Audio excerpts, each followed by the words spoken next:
individuals when they are not feeling well, and sometimes used for hallucinogenic purposes. But I don't recommend the latter. Medicine. Use it when necessary. Was brought to you by drugs. May cause retardation, slow nose, stuffy stomach, or death.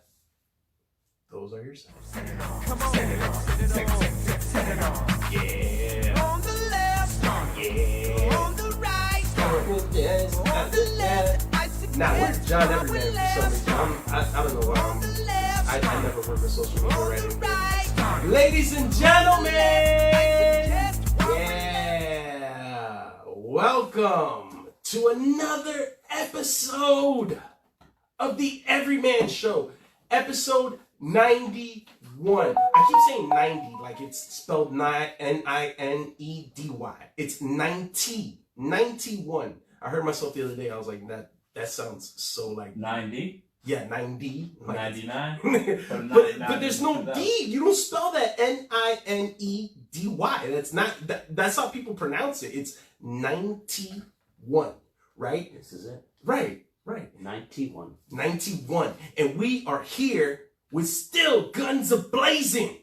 We are counting down to 100. I started off last week on fire, and it's still like that, damn it. It's still like that. Sitting with me is the crew of Mateo. What's up, man? Yep. Yeah, there you go. I said enthusiasm. Walter, man, I know when we start that show, that game face comes on. I love it every time. See, look at it. Look at that. That's the face of a hard worker. Go fuck yourself.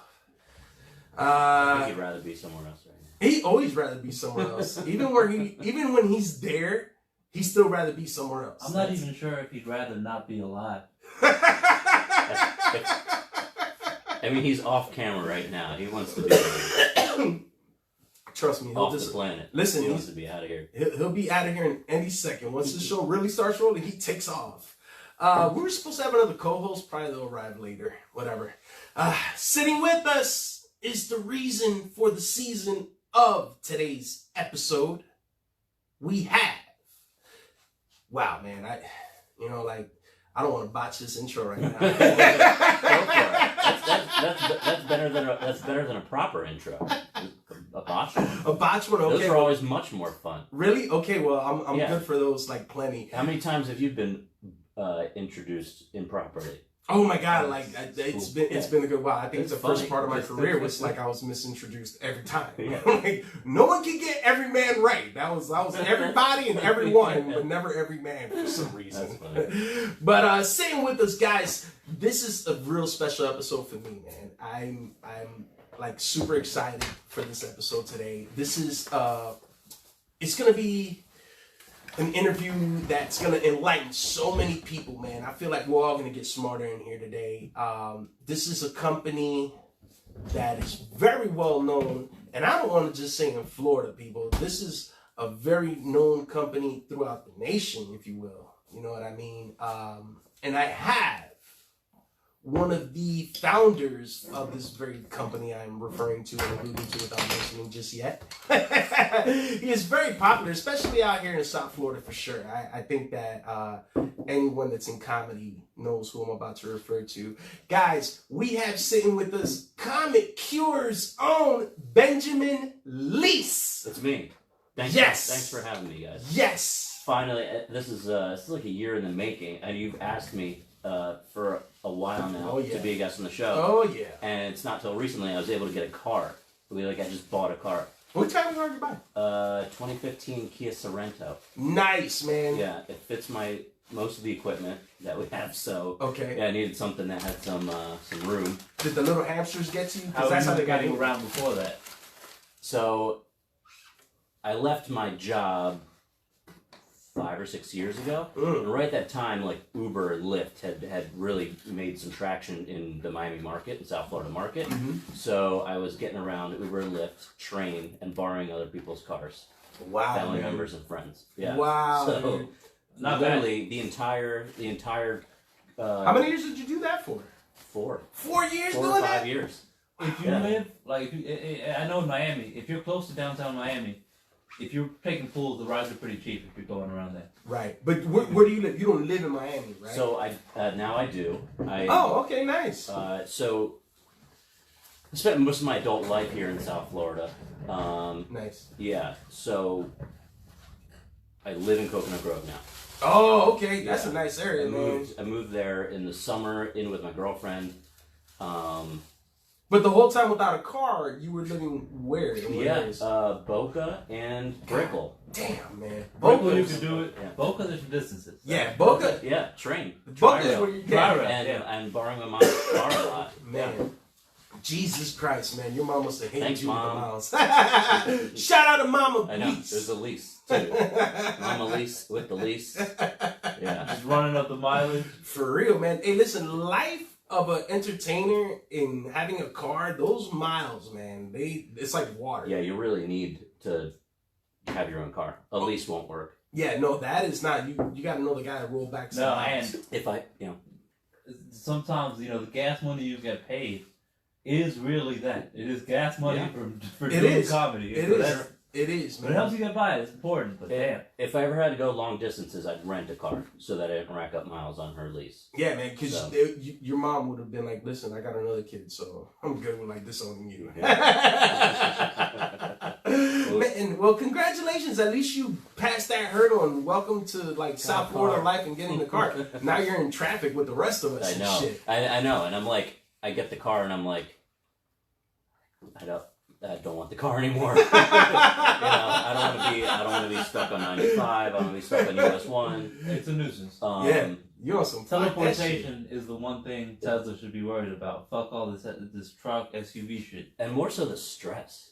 Yeah, yeah. It is like Jesus Christ. having a car will take years off your life Yes, it does. Yeah. Man. in South Florida. There's something about commuting that kind of feels natural, where driving does not. Mm-hmm. You ever just like Yeah, I mean, public transit. It's there, and we all pay for it. There's a reason because it's a public good. It's vital. But let's to be honest. community. Are we really that bad in comparison to like, let's say, New York or LA? It's a public transportation. No, I mean just in traffic in general. Like, you know. what I Well, mean? there's no other option though. Yeah. There is another option, but only if it's convenient for you. Like if you work close to a stop, live close to a stop. Those areas also were well planned. Well, New York Miami's- maybe. I don't know about LA because they say their subway system sucks. It's better than here, but it's pretty bad. And the traffic, I mean, it's just crazy big. Yeah. But yeah, you can't plan that. New York is planned perfectly. Mm-hmm. Yeah. Well, we're north. The Northeast, yeah, the Northeast. I mean, the cities are based around the transit lines. Well, yeah, and it was made for people to get around before cars were a thing. Mm-hmm. So that makes it really like easy cities to walk. I don't get why and- South Florida just can't catch up with the rest of the world and fucking have like. Because it's a proper- different thing, and it wants to be a different thing, man. You can't catch up with the rest of the world when your economy is boats and hoes. And that's true too. Like you don't want those Metro Rail lines getting in the way of the Ferrari speed over there. You know what I mean? Ben, man. But either way, I'm glad you made it. Yeah, I'm glad we're this is finally it. here. Yes, Number it was 91, and congratulations, 2 years. Yes, of the man. podcast. Yes, man. Like I said, Awesome. it's been a while now, and I'm still shocked that we're still here. And I'm surprised that we've grown from 7 to 10 listeners. It is a growth. we are doing amazing things in here right now. That's a high percentage. So, was it? your mom finally convinced her friends. 40%. Yeah, my mom told her best friend now. I think my uncle joined the show now. I don't know. He started listening more often. So, Ben, you said you lived in Miami most of your or South Florida So, most yeah. of your adult life. Yeah. Where'd you live before that? So I grew up in the Philadelphia area. Mm. I always say, you know where Kobe went to high school? Man, you're the from- second person Did we've you go heard to that. Lower Merion? So my oldest brother and sister did. I grew up in Marion, the city of Marion, the town of Marion, and then we moved cross town when I was in 3rd grade. Mm-hmm. And yeah, but basically that's our claim to fame. That's And cool. That and Jaime's Deli, which So- is the world famous pickle bar. Yeah, so I've been to Philly many times, but Okay. just like the city, and it Yeah. always kind of appeared like just an eternal city-like hood to me. Okay. Besides Center City and shit, just always just walking it, it's grimy. But last time I went for a hike, and then I saw that the burbs in Philly are really nice. 'Cause it's Right. kind of like you get some of the city stuff, but you have enough room to move around and do shit. It seems like a cool place to grow up. Yeah.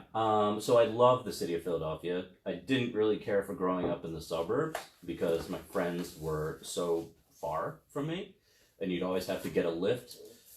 Let me ask you a question. Hang out with your friends.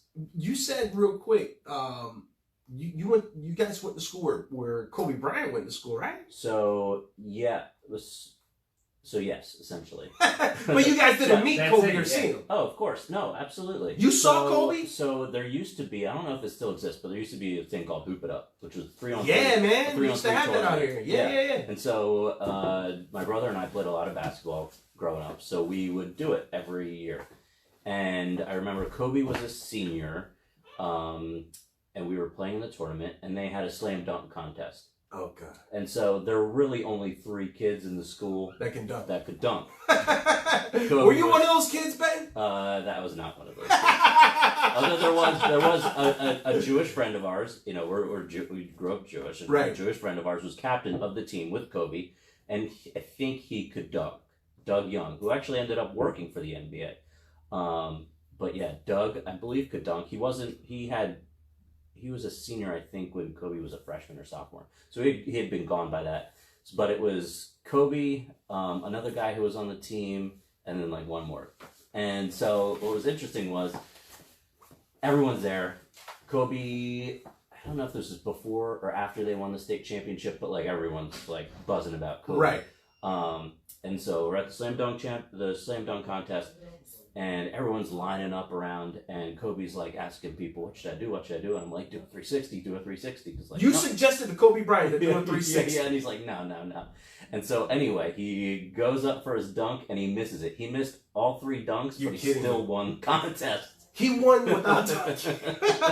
Wait, so you had some sort of like relationship with Kobe Bryant? I mean, as far as that goes, do a 360. That was the Listen, extent of man, our like conversation. what? Like, listen, there's not many people in this world that could sit there and say, "Hey, Kobe Bryant just asked me, hey, Valeria, Hello. how you doing? All right, see, I knew we had another co-host. You see, I told you I wasn't lying. There was another co-host. There she is. There, yeah, that's true. But listen, Hello, how's it going? it's just like it's amazing to see anyone tell me they had a story. It's like someone saying, "Hey, I was hanging out and Michael Jordan just didn't know what type of dunk to do, and he asked me, like, wow, why is it just a Also, 362?" he knew what kind of dunk to do. He was trying to see what people wanted. Right, probably. right. But like, what would you suggest him to Kobe? Would you suggest the 360? Man, That's sick. I don't know. Like, that's a sick move. Like the 360. 360. Kobe jumped over a fucking car. Kobe could do a lot of things. No, man, wasn't it? What's his face? No, he jumped over an Aston Martin. He did the Aston Martin, but before this guy did the Kia. Yeah, he did it for a Nike car. Why do I that keep was, saying this guy? What's his name? Blake Griffin. Blake Griffin. Yeah, he did it before Blake. I'm pretty sure he did. Yes. That is sick. Yeah, because Kia was sponsoring Blake. Yeah. Yeah. Man, Yeah. so like, wait a minute. So he missed all 3 dunks and he won. But was anyone else any good? Yeah, there was another guy who's, I guess, the co-captain, or I forget his name. This was a long time ago. But yeah, I think he made a dunk, but it wasn't like anything special. So, No. Kobe won for difficulty, even though he didn't make any of attempt. the dunks. Yeah. Damn, man. Was he already Kobe at that point? Like he knew he was going into the NBA at this Yeah, I point? think everyone knew he's pretty special at this point, and yeah, he was probably going to the NBA. His coach was, I was in my his coach was like in my middle school a lot, because his coach was like the aide for kids who had issues, so he was always around a lot. Really? Yeah. And I didn't realize he was his coach until like much later for some reason. Let me ask you, did So, you think at that time he was going to be Kobe? My bad, but I keep cutting you off. It's already gonna be too long before All right, we no, talk what about are you it. going to say, Because you were man? talking about Hoop It Up and you played with your brother. I didn't play Hoop It Up with my brother, but we played separately because he's 3 years older than me. Oh, okay. Yeah. So who would you say you and your brother's game was like, if you could compare it to ballers people might know? Gosh, that's a tough question. I don't really remember my brother's game very well. I ended up playing like power forward, center. Power Power forward center, man. Yeah, We were nice. tall this as was, kid. He was an pushing early, kids on the what do they playground. call Oh, them? early bloomer. Yeah, Yeah. so I was an early bloomer, maybe so I was like a little bit. Keith Van Horn? I had the fur underneath my He was arms. shaving already, like in 4th grade. He was Yeah, like, that's "You right. guys should Nah, use what? Gillette when you get to Because high school." He was talking about Jewish kids playing basketball, and Jewish kids are nice at basketball in 8th grade. That's about when they peak. That's when we peaked. 100%. That's when we peaked. Because they're men at that point. I was already. a PVJSA All-Star. Are you kidding me? In 8th grade. Oh shit! My bad, player. And then I thought I was gonna play high school ball, and then when I did like the camp, and I was like, screw this. I was like, I'm not running this hard every day. I'm like, no, Really? that's You not wouldn't? happening. You didn't want to go through the physicality of the basketball rigor? Rigors? Nope. And then I ended up going into golf. You went to golf? Yeah. You got a mean golf game? I did. I had a decent golf game. I had a very strange golf game actually. So there's 18 holes in golf for those people listening who don't know. I would have a terrible 9 and a great 9. Really? And I don't know which would be first or last or second, but You figure it out. without I either shoot like a 42 or I'd shoot a 57. Damn, And it would out every single time. It was something crazy. Damn, man. You know what? I feel like anyone that plays golf eventually is going to be successful in life. Yo, one time me and John went golfing, and he golfed higher than his weight. Wait. It's easy to do that. Is that good? Nah. I've never played golf, man. Honestly, I've never. Me either. I did mini golf. Does mini golf count? Why do people insult mini golf? Nah, you gotta go to Mini golf top is golf great. and mini golf at the same day, and that way you got both parts of golf There done you go. differently. Yeah, Both man. are super fun. I suck at mini golf. I want to man. go It's golfing. fun. You want to go play mini golf? Listen, man. My If friend you, really likes it. One of my girlfriends. if you want to feel like a professional and feel like you're hot, just challenge me. I'm terrible at it. For some reason, I can never get stupid little thing. It's only 4 feet, and I can't get it. It's amazing. Yeah, that's why it's challenging. Man, you know Mini what's golf. crazy, man? Like, I didn't peg for you to be athletic, man. I didn't think you had. Are you a big sports buff? My first sport was soccer. Really? I love Man, soccer. I was running like crazy.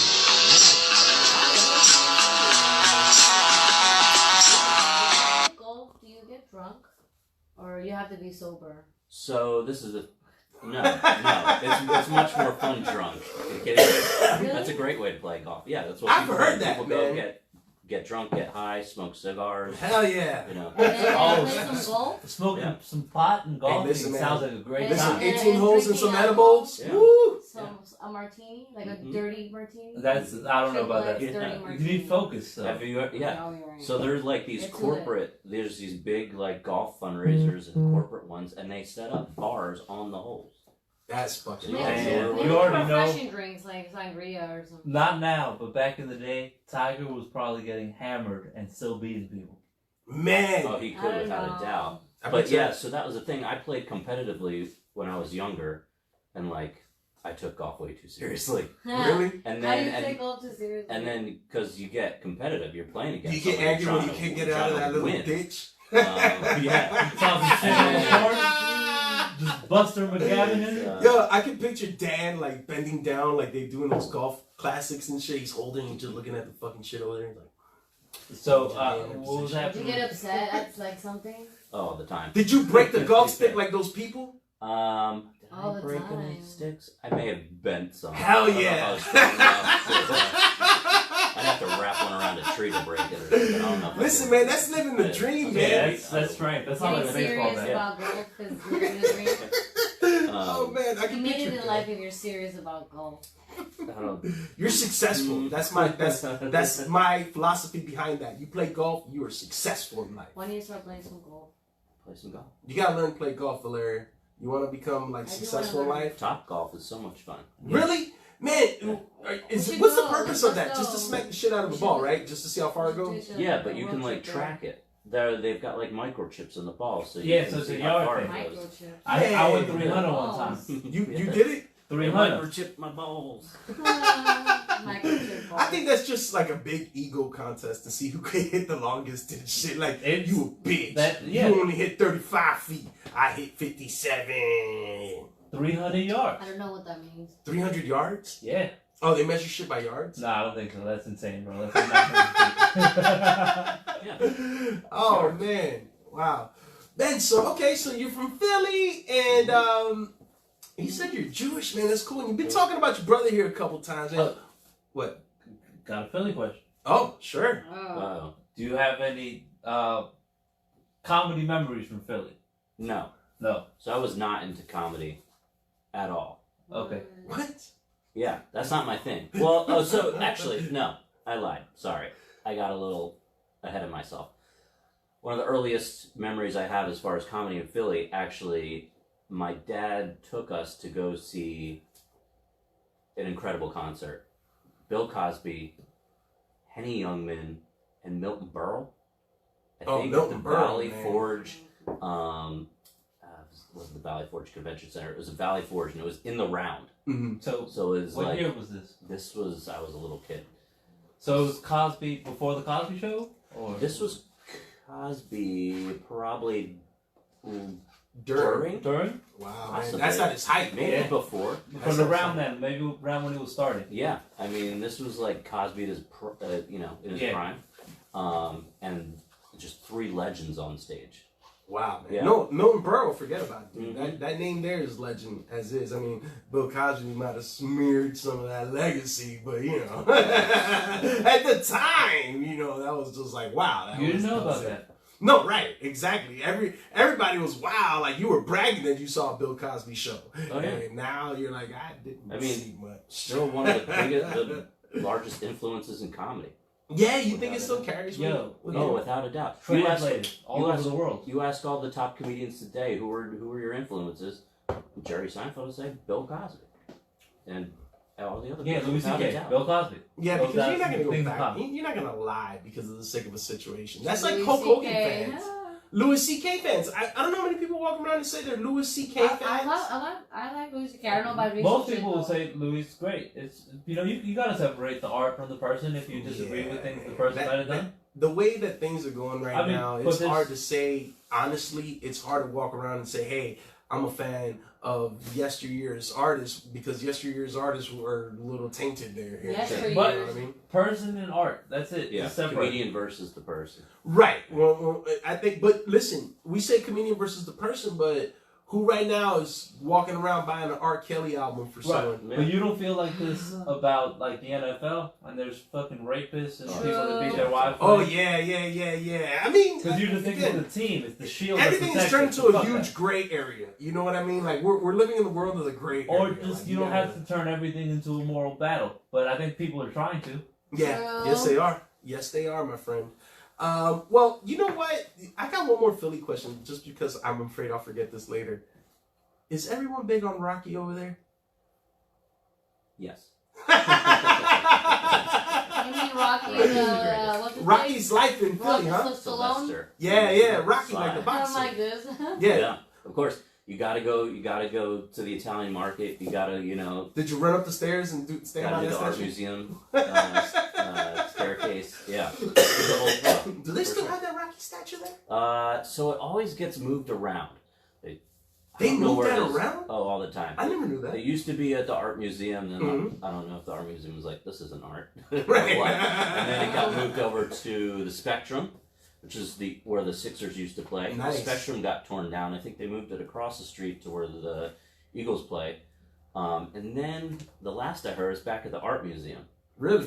So I don't know. where Man, it's Rocky's at. on the So- move. Another Philly thing. Philly's known for booing people and shit. Yeah, Do they keep the same energy for children? Oh, Like, do they also boo Did kids? they do it, kid? Did they do it? Do they boo kids in Philly? Oh, for sure. Yeah, nice. For sure. Fuck yeah. Especially if 100% going if the kids got like Patriots gear on or something. Absolutely. that What are kid's you gonna talking get about? booed. Talent shows? Maybe Life in Philly. kids games. Yeah. I mean, we threw snowballs at Santa Claus. We're gonna boo a child without a doubt. Especially if that child Without a does doubt. something stupid. Nice. They are very, They are deserve very it. raw with They're yeah. hmm Very People who honest.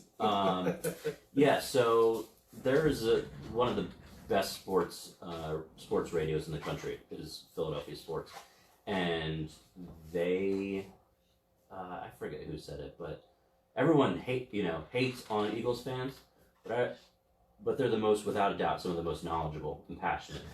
So you can't really. I feel that Philly. I don't. Like New England to me is more of a team that has that like Bostonians, if you will. They're very obnoxious. I would consider them New York, but not Philly, not Philadelphians. Like Philadelphians, I hold them just a little bit above New York and Boston. Who's your team? Oh, man, Miami Heat fan, Miami Dolphin fan. Like, yeah, that's why. Yeah. Yeah, if you rooted for an NFC team, the NFC you would hate Eagles fans. The NFC East goes beyond regular football. Like it's the SEC of the NFL. Mm. Yeah, it is, man. Because yes, it is. They just added the Cowboys to put fucking America's team against these big time Northeast teams. I never understood that. Don't get me started with that. Don't get me started with the Dolphins being in the AFC East and where the teams that we play are up in the Northeast. It's batshit crazy when it comes to those divisions. Whatever. We're not sports like geniuses in here or whatnot. Yeah, for sure. Ben, talk to me, man. So you said you were talking about your brother there a little bit, man. What was it like for you at home, man? What was life for you like? Growing up with my brother? Yeah, man. Or growing up in general in your house. What was it like? So my brother and I shared a room for about 18 years of our lives. Jesus Christ. Yeah, it was crazy. That's like a prison sentence. So as you can imagine, once adolescence hit for the both of us, it got kind of ugly. But many people scream, "Daddy, he did it again!" Oh no, there was none of that. No snitch. There was no snitching. It was just brutal. And we had so I'm the youngest of four.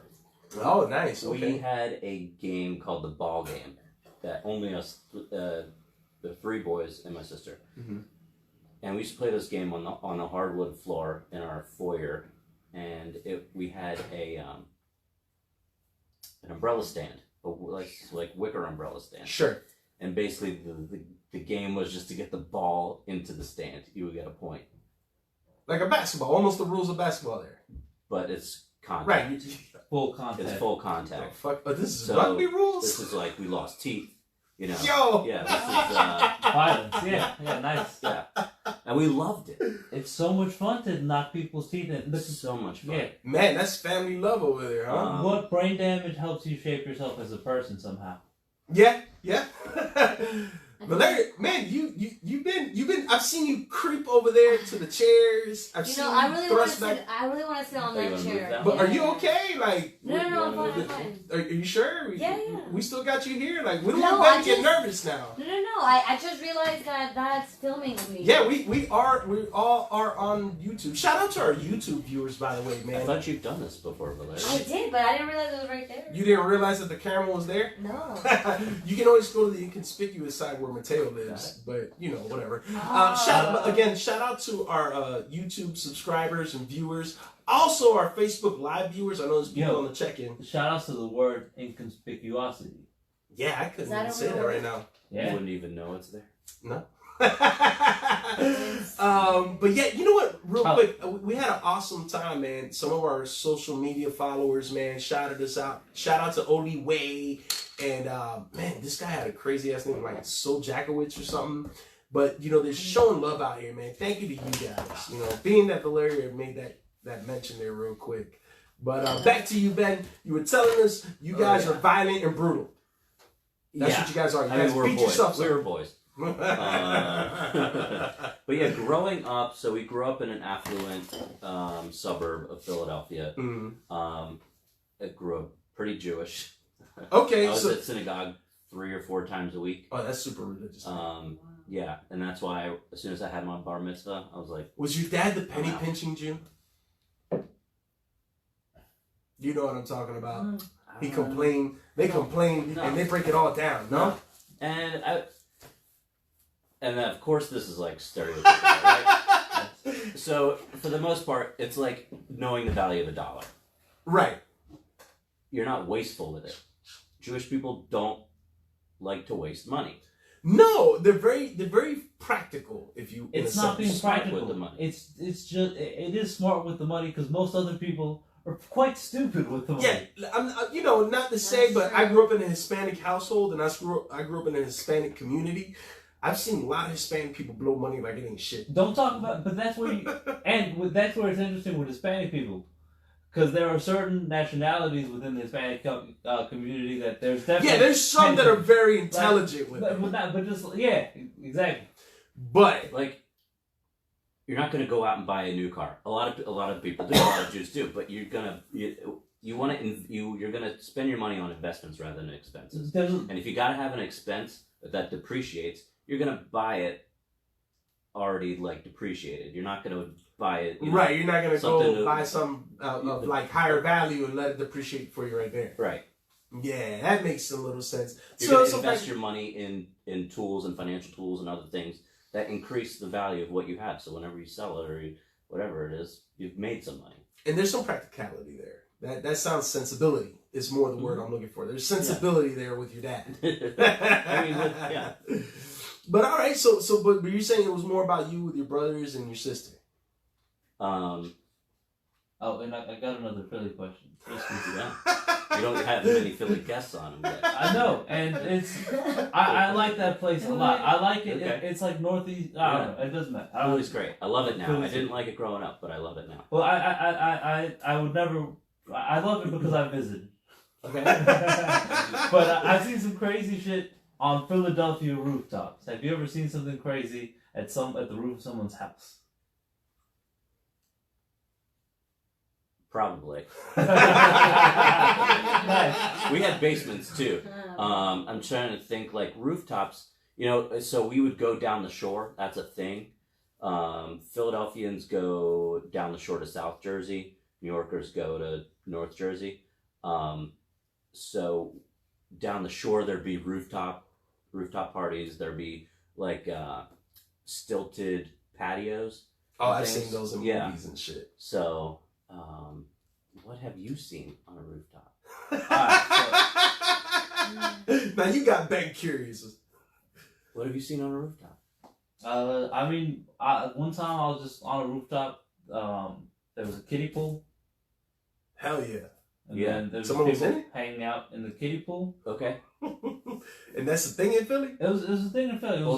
It was summertime. It was like July. Yeah. We were drinking motherfucking Rolling Rock, and other people were drinking some fucking the lemonade shit. Yeah. You think they So people, it depends on where it sounds like you're in a place where it's like high density. Yeah. So they don't have a lawn or something. No, I was in South Philly. So basically, people are using the roofs as the lawn. So people were people are hanging out on their roof as if it is a backyard. Yeah. And I just as a Miami person where we got some space here. Yeah. It's different. It's a different world. There's not, and I love summers in Philadelphia because of that sort of thing. You're just kicking it on a rooftop in a kiddie pool. Kiddie pool. Yeah, man. You think the rooftops would be blazing? You're up there and the sun's closer than the ground. Yeah.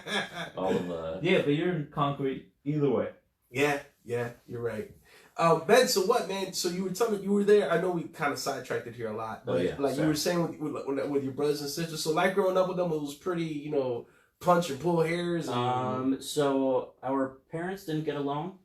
So that was growing up with like basically parents who should have been divorced a lot longer than. I think I've experienced that myself. I think my son had to witness that with me and my ex-wife. We were we could get along away from each other. Yeah. It was just together. We were like oil and water. And so my son witnessed a lot of like disagreeing. Yeah. You know what I mean? And that probably, so I became very reserved. I didn't talk too much. I really still don't. I'm still learning, which is funny. I went to school to learn for communications, to learn how to talk, to communicate. And I still struggle with it. I gotta admit, man, when I first met you, the very first time, man, you were a guy that looked like a statue, man. You were just very, like you had this one expression. Yeah. You know what I mean? We couldn't gauge whether we made you laugh or anything. Right. You know what I mean? The only time I ever see you alive, like legit, like Ben is in entertainment mode, is when I see you go and start off the show. Like I've always seen you very animated in that sense. But man, once you get off that stage, it's business. Serious time. Yeah, like it's business. And it comes across, no lie. And you know, someone for me, when it was my first time, you feel almost a little bit timid about it because you're like, man, this guy's so serious. Yeah. I don't want to fuck up, hey. Mm-hmm. Can I tell jokes? I think I tell jokes. I don't know, maybe Yeah. Like, no you know. So lie. this is no, No, sorry go- to cut you no. off, but I'm a lot like you in that sense, Mhm. and I think that's why I get stoned a lot because it kind of helps me not be that way, where I Right. feel more kind of A little loose and peaceful comfortable and looser. whatnot. No, but more peaceful towards people and more talkative. Yeah. But I never kind of put It's that funny together. because people always offer me a drink at the show, and I'm like, I don't drink when I'm working, and probably I should because I loosen up a lot more. Yeah, man. But so this is the thing with, I think, how I get perceived by comedians is I don't actually, and I wish I did a better job of this, but I don't listen to the comedians when they Sure. perform. I listen to the audience, Right. and I can breathe my first sigh of relief when they When they laugh. Right. Yeah, and then so I'm listening for laughs per minute. Okay. And if that's at a good pace, then I start to like relax and I can like enjoy myself and focus on other parts. Like I'm constantly focused on the light, the sound, people getting seated properly, making sure that the crowd noise is low enough and that there's no distractions going on. I'm like constantly, I've got a million other things going on, and unfortunately, the last thing I really think. Yeah, about you're not is, looking to are the relax. performances. Looking for last minute is a pretty good way to be impartial when it comes to doing comedy. But just for the comics listening, and I'm sure there are some, try to get a sound guy for your show if you can, if you're hosting and promoting your own show. A lot of comedians are hustling trying to do that. Mhm.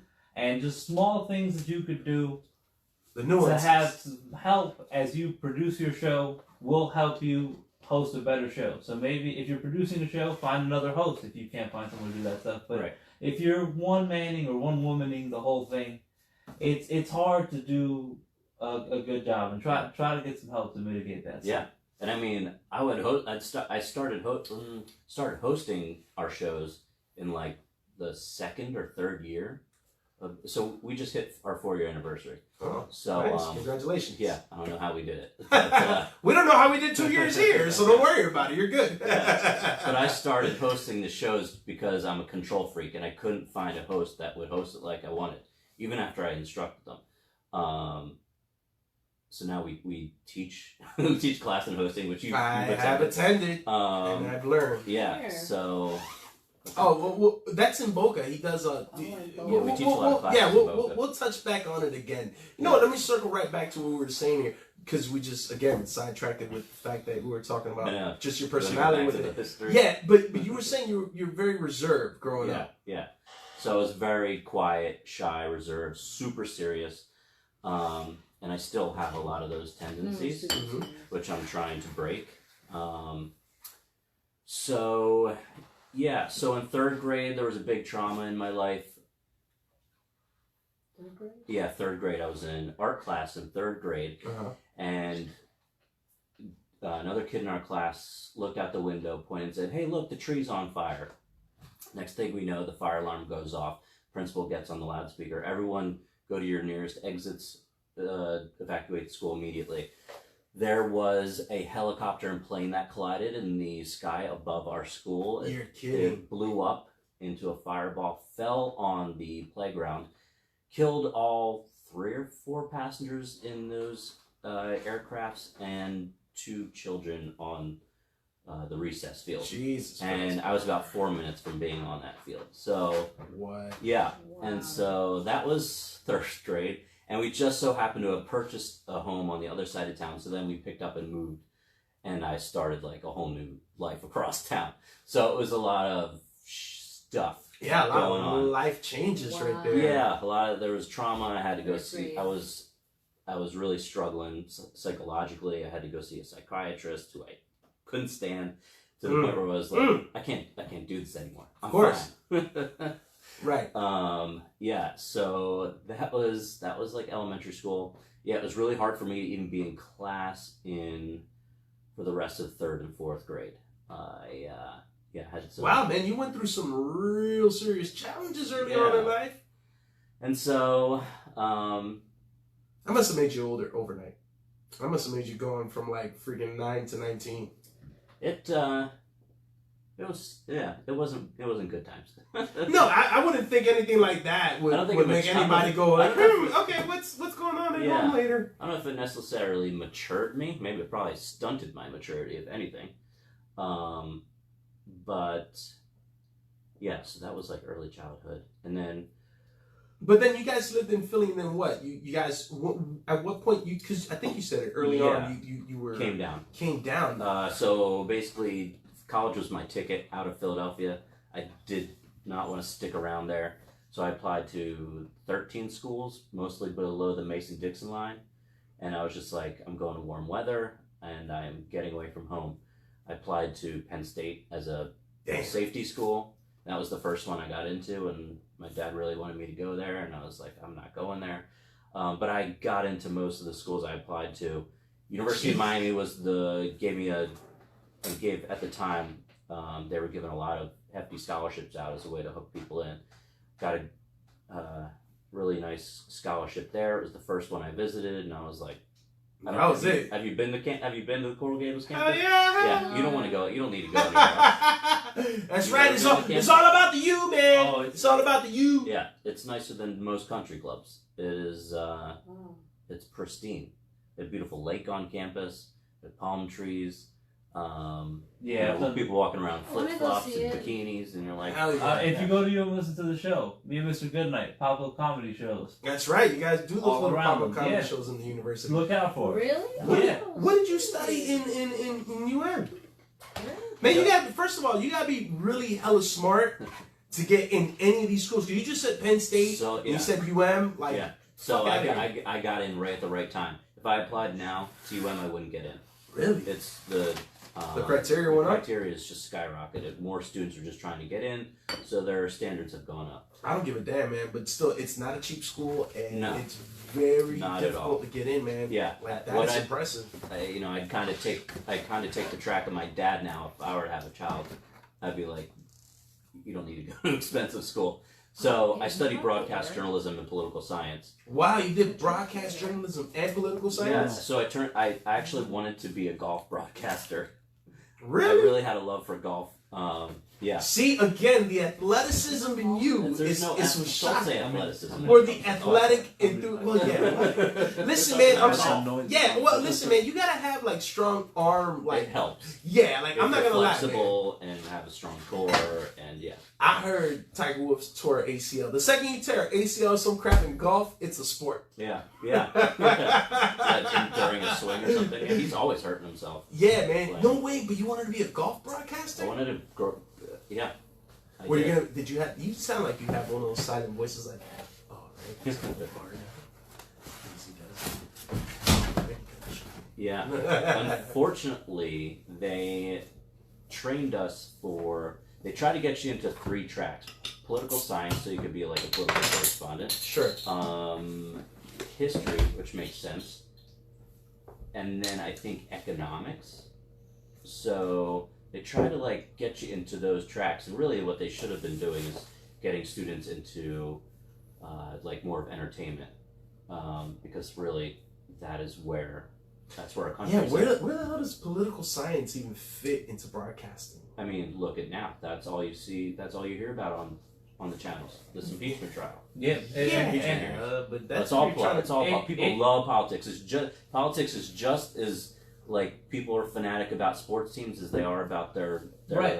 party. But it is interesting to think that, because I think journalism schools try to do this in general, and because of that, this is what the news covers. The news covers politics because that's what these motherfuckers learned how to cover. Right.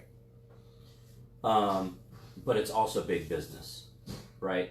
I mean, politics, sports, Porn.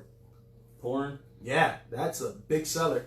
Don't. There's sex. They get sex. I mean, what are people's eyes on? They're on those things. Yeah, you're right. You're right. It's just you can interchange out entertainment for politics now. Listen, It's man. I don't literally- watch like the literally late night a shows. sport. I don't watch late night shows, but I've caught myself watching them just to hear them like do the zingers that they do for like the impeachments. Yeah. I'm like, it's fun. Like Very I'm so damn entertained, and it's so sad that we're doing this during an impeachment. That's the thing. It's sad that America loves this type of entertainment, man. What's wrong? You know what with we should It's have? not necessarily that they love it, but they can't take their eyes off of it. Well, Well, I mean, they, so- they know. Real passion for that. They don't love it, but it's Entertainment.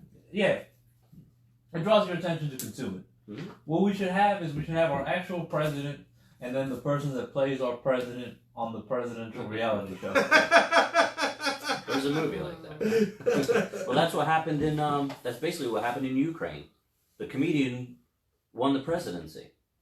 Really? The Zelensky guy Yeah. was a comedian. No The way. I think Jewish There's comedian. a Black Mirror episode about this. Mm-hmm. The comedian wins the presidency. Yeah. Well, yeah, Don't this- worry about it, Valeria. You still got time. Doug Stanhope was going to run until he saw the backlash he was getting from trying to do it. Really? Oh, that'd be awesome. I'd vote for Stanhope. Yeah, there you go. Who's staying hope? He was just here. Did you go see his show, West Palm? Yes, I did. Really? I drove all the way to West Palm to see that. Worth it. Really? Yes. Man, I feel like I'm missing out. Ben, man, so you Yeah. said, okay, so you went So to I UM Down and UM, yeah. yeah, and you studied this and you got this degree, but Yeah, so they trained me to go into news broadcasting. mhm. I did an internship at NBC Philly, and I would raise my hand with show ideas. They wouldn't accept any of them. Everything was the garbage you see on television today. The What were news- some of your ideas, man? Oh, just the softer stuff. Ah. Not crime, not accidents. Not, They don't like that, like what we not, said. Anything in politics, any salacious stuff. It was the stuff I thought was more interesting, which probably people do, but again, it's stuff that will entertain people and keep them captivated and watching your show for as long as possible. That's Exactly. really Captivated is the word I was looking for earlier. Yeah. Oh yeah. Yeah. But why not pursue it, man? Why didn't you pursue it? So I didn't pursue it because I have a passion for storytelling, which I think is why I'm partially drawn to comedy, Okay. because I love hearing people's points of view in a funny way. But I didn't like the news industry, and that was kind of what I was taught. And it's funny because I was always in this morning meeting, and a very legendary reporter in Philadelphia, Edie Huggins, would always say, "You have such an amazing voice," and I was like, "What? I don't have a face." You got that radio voice. I Yeah. feel like I got the radio voice too. I don't got TV face, man. So People tell me. So yeah, I just kind of got out of it. But while I was at UM, I started the golf club, which really taught me how to be an entrepreneur. So I had to basically create a product or service. So we taught golf to students and faculty at UM. I had to price it. I had expenses. So I had to pitch what was called SAFAC. It was this a board of people who gave money to student activities.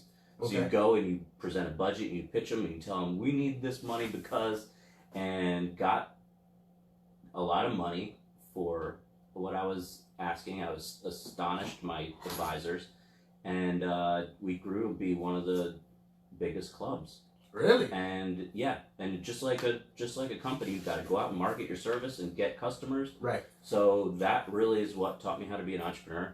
I moved out to Phoenix after graduation, started a company with my best friend, sold it 2 years later, and moved back to South Florida as fast as possible. You started another company out I of started my Phoenix? first company in What Phoenix. was yeah. it? What did you do? So we were the largest producer of college swimsuit calendars in the country. College what calendars? College swimsuit calendar. Yeah, I don't really talk Nice. I don't really talk Hey, The truth is coming out with Ben tonight. You did it at a good age to do that. It was an Yeah. appropriate Yeah. age. yeah. Of course, And man. looking back, I'm like, yeah. That must have been amazing, man. That's a great friggin' idea. It's hard to go into business with your best friend. Ultimately, that relationship was sacrificed. Oh yeah. So, but I learned a lot, and came back to South Florida and started another company And then when I was in Phoenix, I didn't know anyone other than a couple people. So I started the University of Miami Alumni Club out there and learned that I had a real serious passion for the university. I came back, I started the Palm Beach County Alumni Club with some great folks here. And the business I started wasn't really doing anything.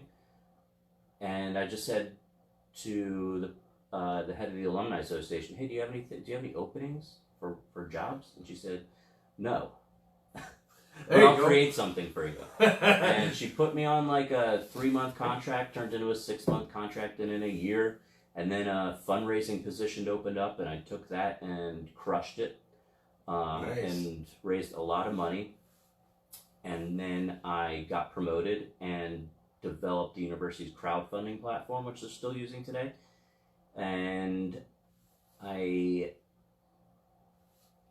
received a scholarship through the university to be part of the Greater Miami Chamber of Commerce's Leadership Miami program. What? So they do this every year.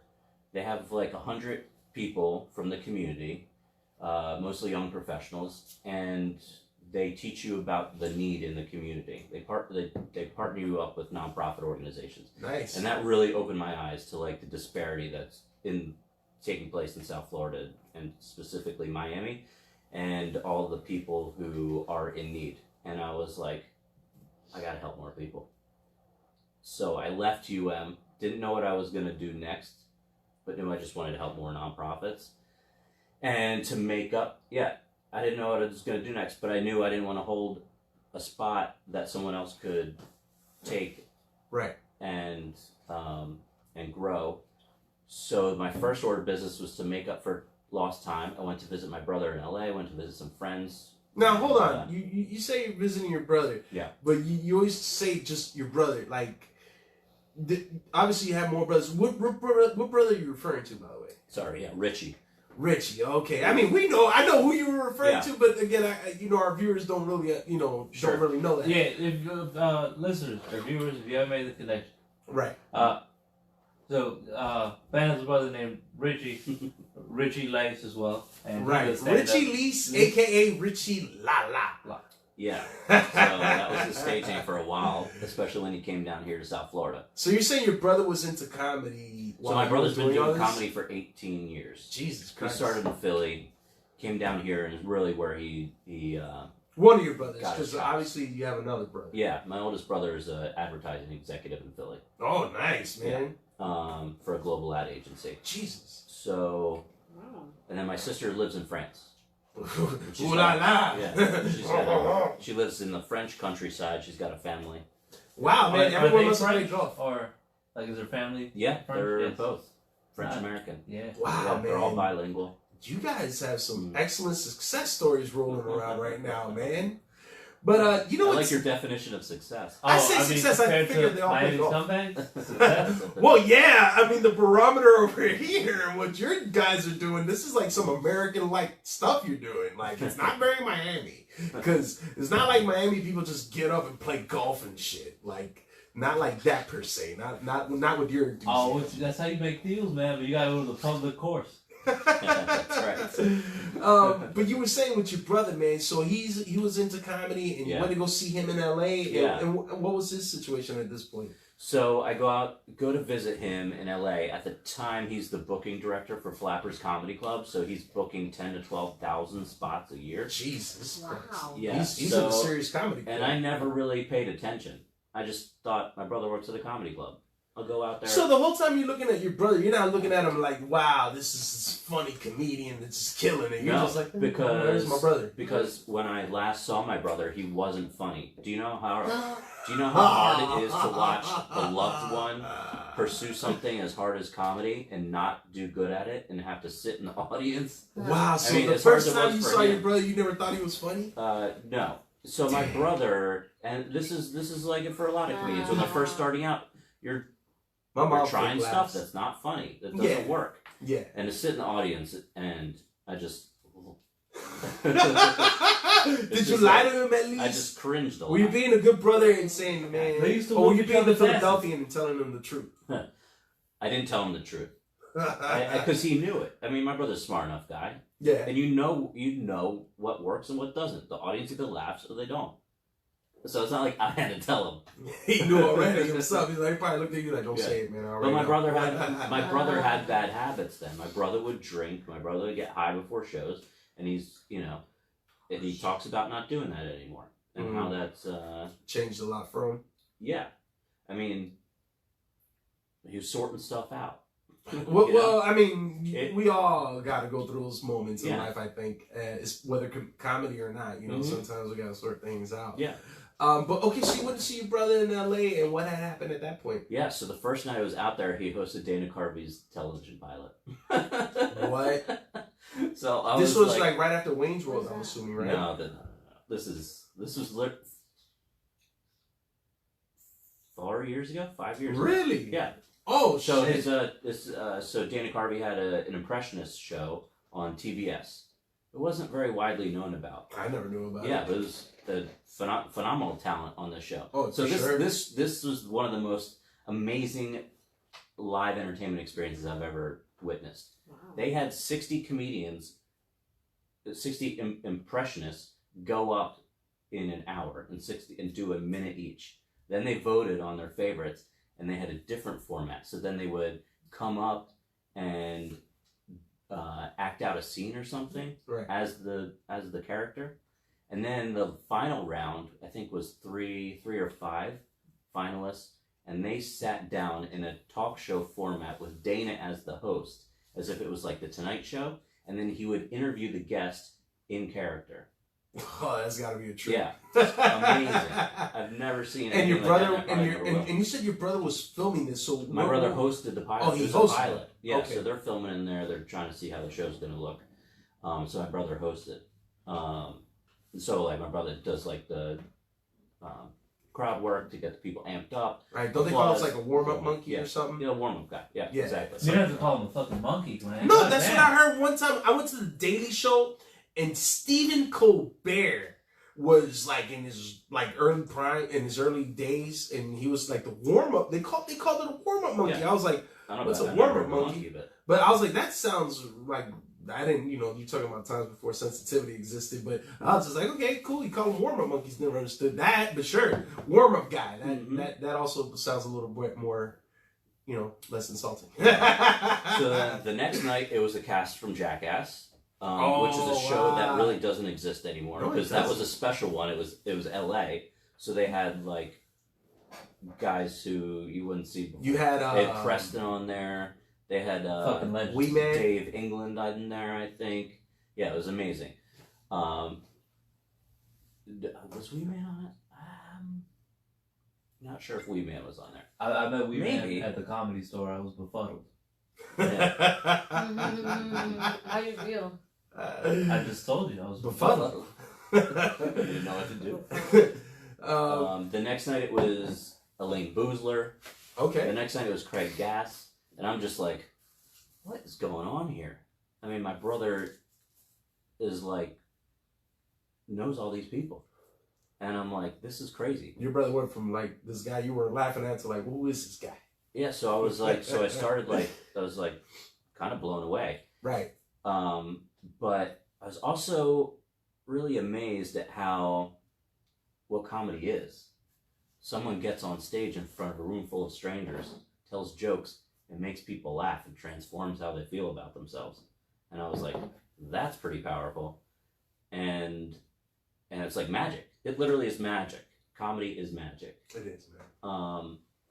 And then the most inspiring thing to me was the stories the comedians were telling, how they were using it as a form of therapy and talking about personal issues and challenges in their life.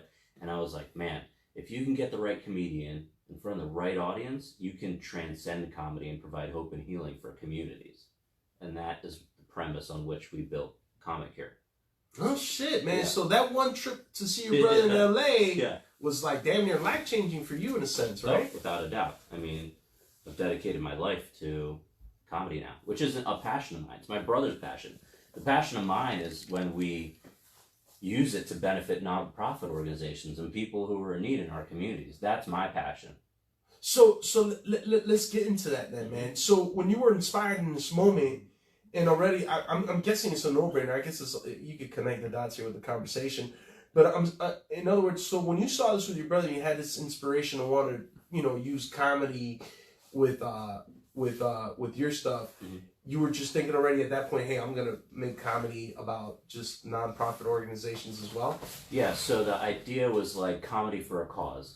Mm-hmm. And like basically, so every show that we do, the idea is to raise awareness about an important issue in our communities, Mm-hmm. and then how do we turn that into engagement?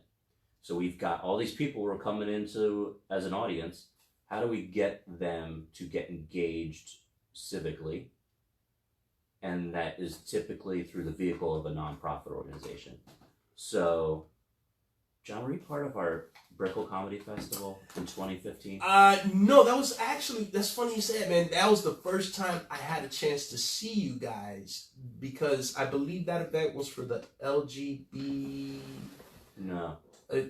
Was that one the brick? Well, then I thought that was the event for that one. It might have been that one or something. We did a few events in Brickell, so you're probably thinking of the Pride Comedy Festival. The Pride Comedy Festival, which benefited a few LGBTQ organizations. Right.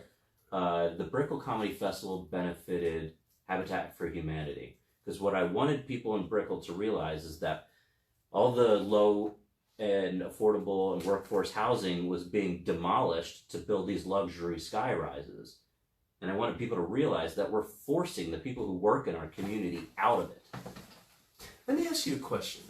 Now that you mentioned, that was shocking. I've always seen you again with certain causes, but that one just threw me for a curve. How do you know what cause to work with versus not? How do you determine that? So what we do is we typically theme our shows, and if for those of you who followed it, that's kind of like our thing now, is we have theme shows. So we do the Pride Comedy Festival. We do a show called United We Stand Up, which is comedians from the U.S. Armed Forces to benefit veterans organizations. Okay. We do a show called Black Lives Matter, talk about issues in the black community. It's an all-black lineup. We do Florida's Funniest Female, which is just celebrated 4 years, talk for women, talk about the issues in their community, and that benefits women's and children's organizations. So like basically all our shows are themed so that the audience that we bring in, we believe will have a higher rate of engaging with the nonprofits that are connected. Right, but again, like in the sense, like how do you know to focus on XYZ cause? Like you said, Black Lives Matter. Like, okay, I wanted to focus on this. Well, there's so many causes, is what I'm trying to say. Yeah. There's just a great plethora of it. Mm-hmm. How do you know to narrow it down and say, hey, this is the one that I'm gonna focus on? Is it because it speaks to you, or like what is it? What are your factors for that? I would say it makes business sense. Okay. So I'm looking for shows I think will sell well, Mm-hmm. and that we can get nonprofit partners involved. Okay. So there's certain like causes, And that will be funny. Right. Right, I you mean, can build a lineup around. Yes. That's very important. Yeah. right. Do you see yourself working with just a certain specific causes, or do you want to focus on everything? So I want to focus on themes, and more so themes. So if it's veterans organizations, it's women's issues, it's LGBTQ, and just human rights, kind of larger themes like that. Now we also have, so we do our own productions. We also have an agency. Oh. So we get hired by nonprofits to book comedians on their galas and fundraisers. Oh, nice. And that's really where our profits are. Okay. When we produce shows, You're not. it's the time and the resources and the energy that goes into producing something at the quality of which we want. At the end, after it's over, we're not making a lot of money. Speak on that though. I'm actually putting an event together right now during Art Basel, man, and I'm already like a week into it, and I'm like, holy good God! You can't even so pronounce you know what the week right, man. Art Basel. Basil. Oh. It's Basil now. Yeah. This year it's Basil. It's big Basil's basil. what you put on your pizza. Yes. It does taste delicious. It is. Basil. So, But I'm putting it together, and I'm finding myself, man, jumping hurdle after hurdle after hurdle, and there's so many moving parts and little details that you got to pay attention to. What do you feel that you think it takes to put a show together like that? What type of situations or what type of things should people be doing? So the hardest part of my job when it comes to producing an event is scheduling it. Okay. That was the hardest part, especially in Miami. There's a million events going on. Oh yeah. Which is why we would do events on Tuesdays and Wednesdays. Really? Because there's less competition. Ah. My approach has always been, how can we reduce the time at which it takes a person to make a decision on buying a ticket? Okay, elaborate on that, because that just sounds especially really cool. in Miami. So in Miami, if you're doing a show on a Friday or Saturday, people are going to wait until Friday or Saturday to purchase the ticket because they want to see what's going on those days. Right, they want to What see are my those other options, right. Yeah, exactly. If you're doing a show on a Tuesday or Wednesday, there's not as many options. So you just cut their decision-making time.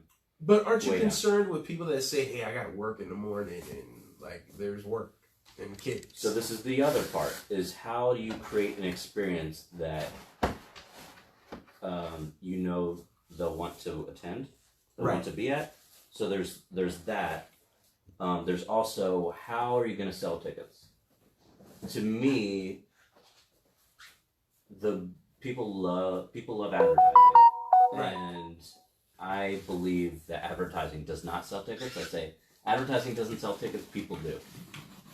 So advertising doesn't sell tickets, people do. Yeah. That is, I believe, true in a sense, because advertising draws them and gives them the awareness. The person selling the ticket really does close the deal. So this is why we always incentivize the performers, the comedians, to sell tickets to our shows. This is why we get as many nonprofit partners involved to sell tickets to the shows. Mm-hmm. And we try and partner with the venues so that they are pushing ticket sales. So as many people as you can get involved. Right, like a group effort of Yes, sorts. yes. Okay, I see what you're saying. So to me, I've never had success with Facebook ads. No, I think that Very Facebook rarely. ads, like Instagram ads, are falling on deaf ears. Mhm. Again, people see it, Yeah, but they don't act upon it. they're trained to ignore it. Yeah. People are trained to ignore advertising. Oh yeah. So what they're not going to ignore is their friend John calling them, a message from their friend, That's true. right? That is so true. So I've learned that personal invites carry more weight Mhm. than me putting an ad on a bus. Yep. You are so right about that, man. So that's why we always try and, I always try and put as many people on our shows as possible. That's why, like, in the early days, everything we did was a showcase. But let me tell you something, man. Every time I've seen your events, they're practically sold out. Mhm. You carry sold out event after sold out event. How do you keep them coming? Because you guys have an amazing reputation. It's a quality. If you don't have a great show and people aren't going to want to come back, Right. why do it? I'm in business to be in business. I want to stay in business. Mm-hmm. So I want to make sure that people feel like they got their money's worth, Right. or at least that they were able to support a friend or see something unique they've never seen before, or support a nonprofit. So there are a lot of things that I'm playing on. Right. Right.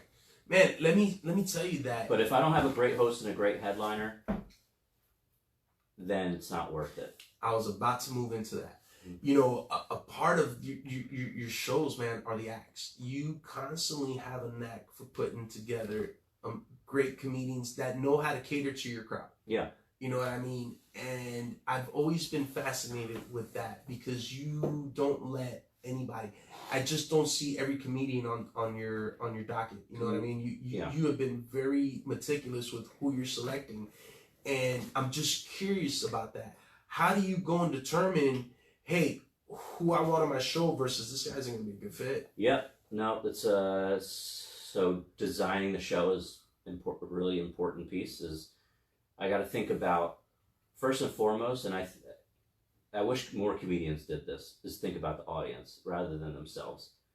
Are you a good fit for whatever it is? Like, what's the demo? That should be the first thing you're asking when someone wants to put you on a show. Is what's the demographics of the audience? Right, and what's your Are target they audience? 80-year-old Jewish women? Right. You know, I think that's more of Freddie's thing. Right. You know, that's not my thing. But you should be concerned about the crowd it's going to fit. Yeah.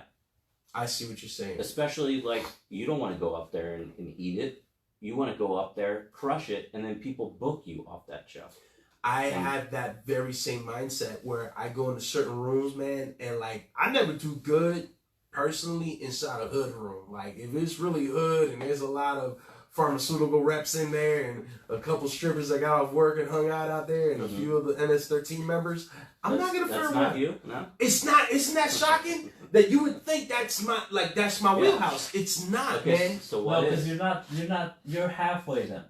Right, I'm what you would call hybrid in the sense that I give you the urban appearance, like damn, if you talk to me off the mic, damn, this guy sounds like he's gonna go gangbang right after we're done with this conversation. I don't think it's not you. It's that. I mean, I think. I thought you were an undercover officer. Right. There's that side of it too. There's that side. I mean, I wear many different hats. Depends the person in front of me. Depends who I am. But I understand how you could say that you could feel that people judge you in a gangbangery way. Right. I think. I just went out of town and I was a Mexican cholo for like 4 days. Like. I depends who's looking at me. It depends who I'm gonna be that moment. But in that sense, like I know my crowd. My crowd is more of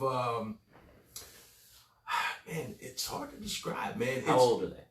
I would say my demographics fit between 25 and 40. Okay. You know what I mean? I'm more of a 25 and 40 range because younger people, like I can reach them. You know what I mean? Definitely. Middle-aged people I could get for sure because I'm there. You know what I mean? So I could share stuff that they can relate to. Yeah. But man, when it comes to like just hood for me doesn't work. You put me in like last night I just did a show in front of a Caribbean like crowd. Like we were inside a Caribbean restaurant. It was Fins and Things. Shout out to Fins and Things and my man Dan Weiss. I did a show there yesterday for Larry Dog and I was in the room. I fared well. Not because they were Caribbean and I was able to relate through that sense culturally. I was able to relate to them because of the age. Okay. You know what I mean? My experiences in the age, they were generational. Right, the generational. Right. And that is where I live. You know what I mean? But I see what you're saying when you talk about certain... There's like you're... Sorry. Oh, yeah. But what you were saying about getting booked, because I've gotten booked in rooms that I know it's not the type of crowd I'd be comfortable with. Like I've done corporate gigs in West Palm, and before going to those gigs, I've only met like 10 white people. I'm from Miami, so to just be jousted into a room of 140 of them, right? I did fine, but it was like I wish I would have been more prepared for that because I had no idea what I was walking into. Right. So yeah, you should always ask, and like a handful of comedians that ask. They do, but I usually some are have scared. to. Some are scared to ask that because some are just they want to perform. They want to perform, but it's good to have in mind before because if you know a place will be older or a place might be urban, whatever it is, you can kind of see what jokes you could put in or take out of your set that would allow you to do well there. I feel like it's offensive a little bit though if I go to ask, hey, what type of room is this, man? No, not at all. Just don't ask it like a fucking racist. Of course not. What type of audience is it? Yeah, what type of audience? Right. I always include demo on my offer sheets to comedians. What do you mean? They but send you like demo? Do you ever get some like your demographic or your demo? Demographic of the demographics of the audience. Oh, okay. But then, because it might not be an age or race thing, but like my demo is women with septum piercings. Okay. You're more of all right. The more of the unique crowd. So you want to do the piercing convention when that comes around. He was just actually in Comic-Con. He just performed at Comic-Con. Oh yeah, recently.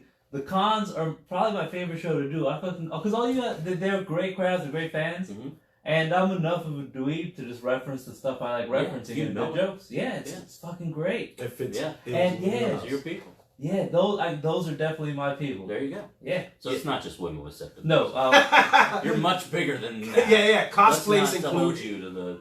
All right. Working class and hood people that went to college, crush it with them. Oh yeah, for sure.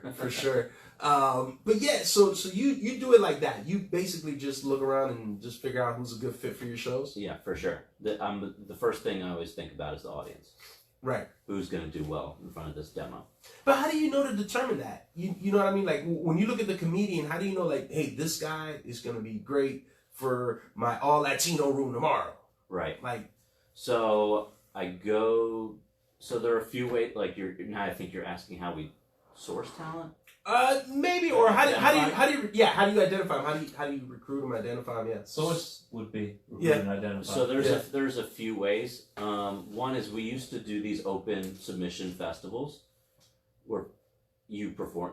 I think I did one of those. You Yeah. did Coconut Grove, Yes, I and did. you won it. So Yes, I did. so that is kind of our live auditions. Let's call them that. That's our way to see new talent. And everyone gets about 3 minutes to do late night TV clean comedy, Mm-hmm. which is pretty much what we book. And that's kind of your audition. So that's basically our way of sourcing talent live. We also always say people submit online. They can do it through our website at any time, so we can see your demo. The other way is referral, or if asking around to the other producers and bookers, who do you like? Have you seen anyone lately? And asking other comedians that we trust. Sure. Say who's someone I haven't seen in a while. Like, Right. Who's new? So Who's you're out seen? there walking around. See, we got a newer one over here. Valeria, what are you doing? You like that spot over there? It's been your comfort zone. She's out. She's out.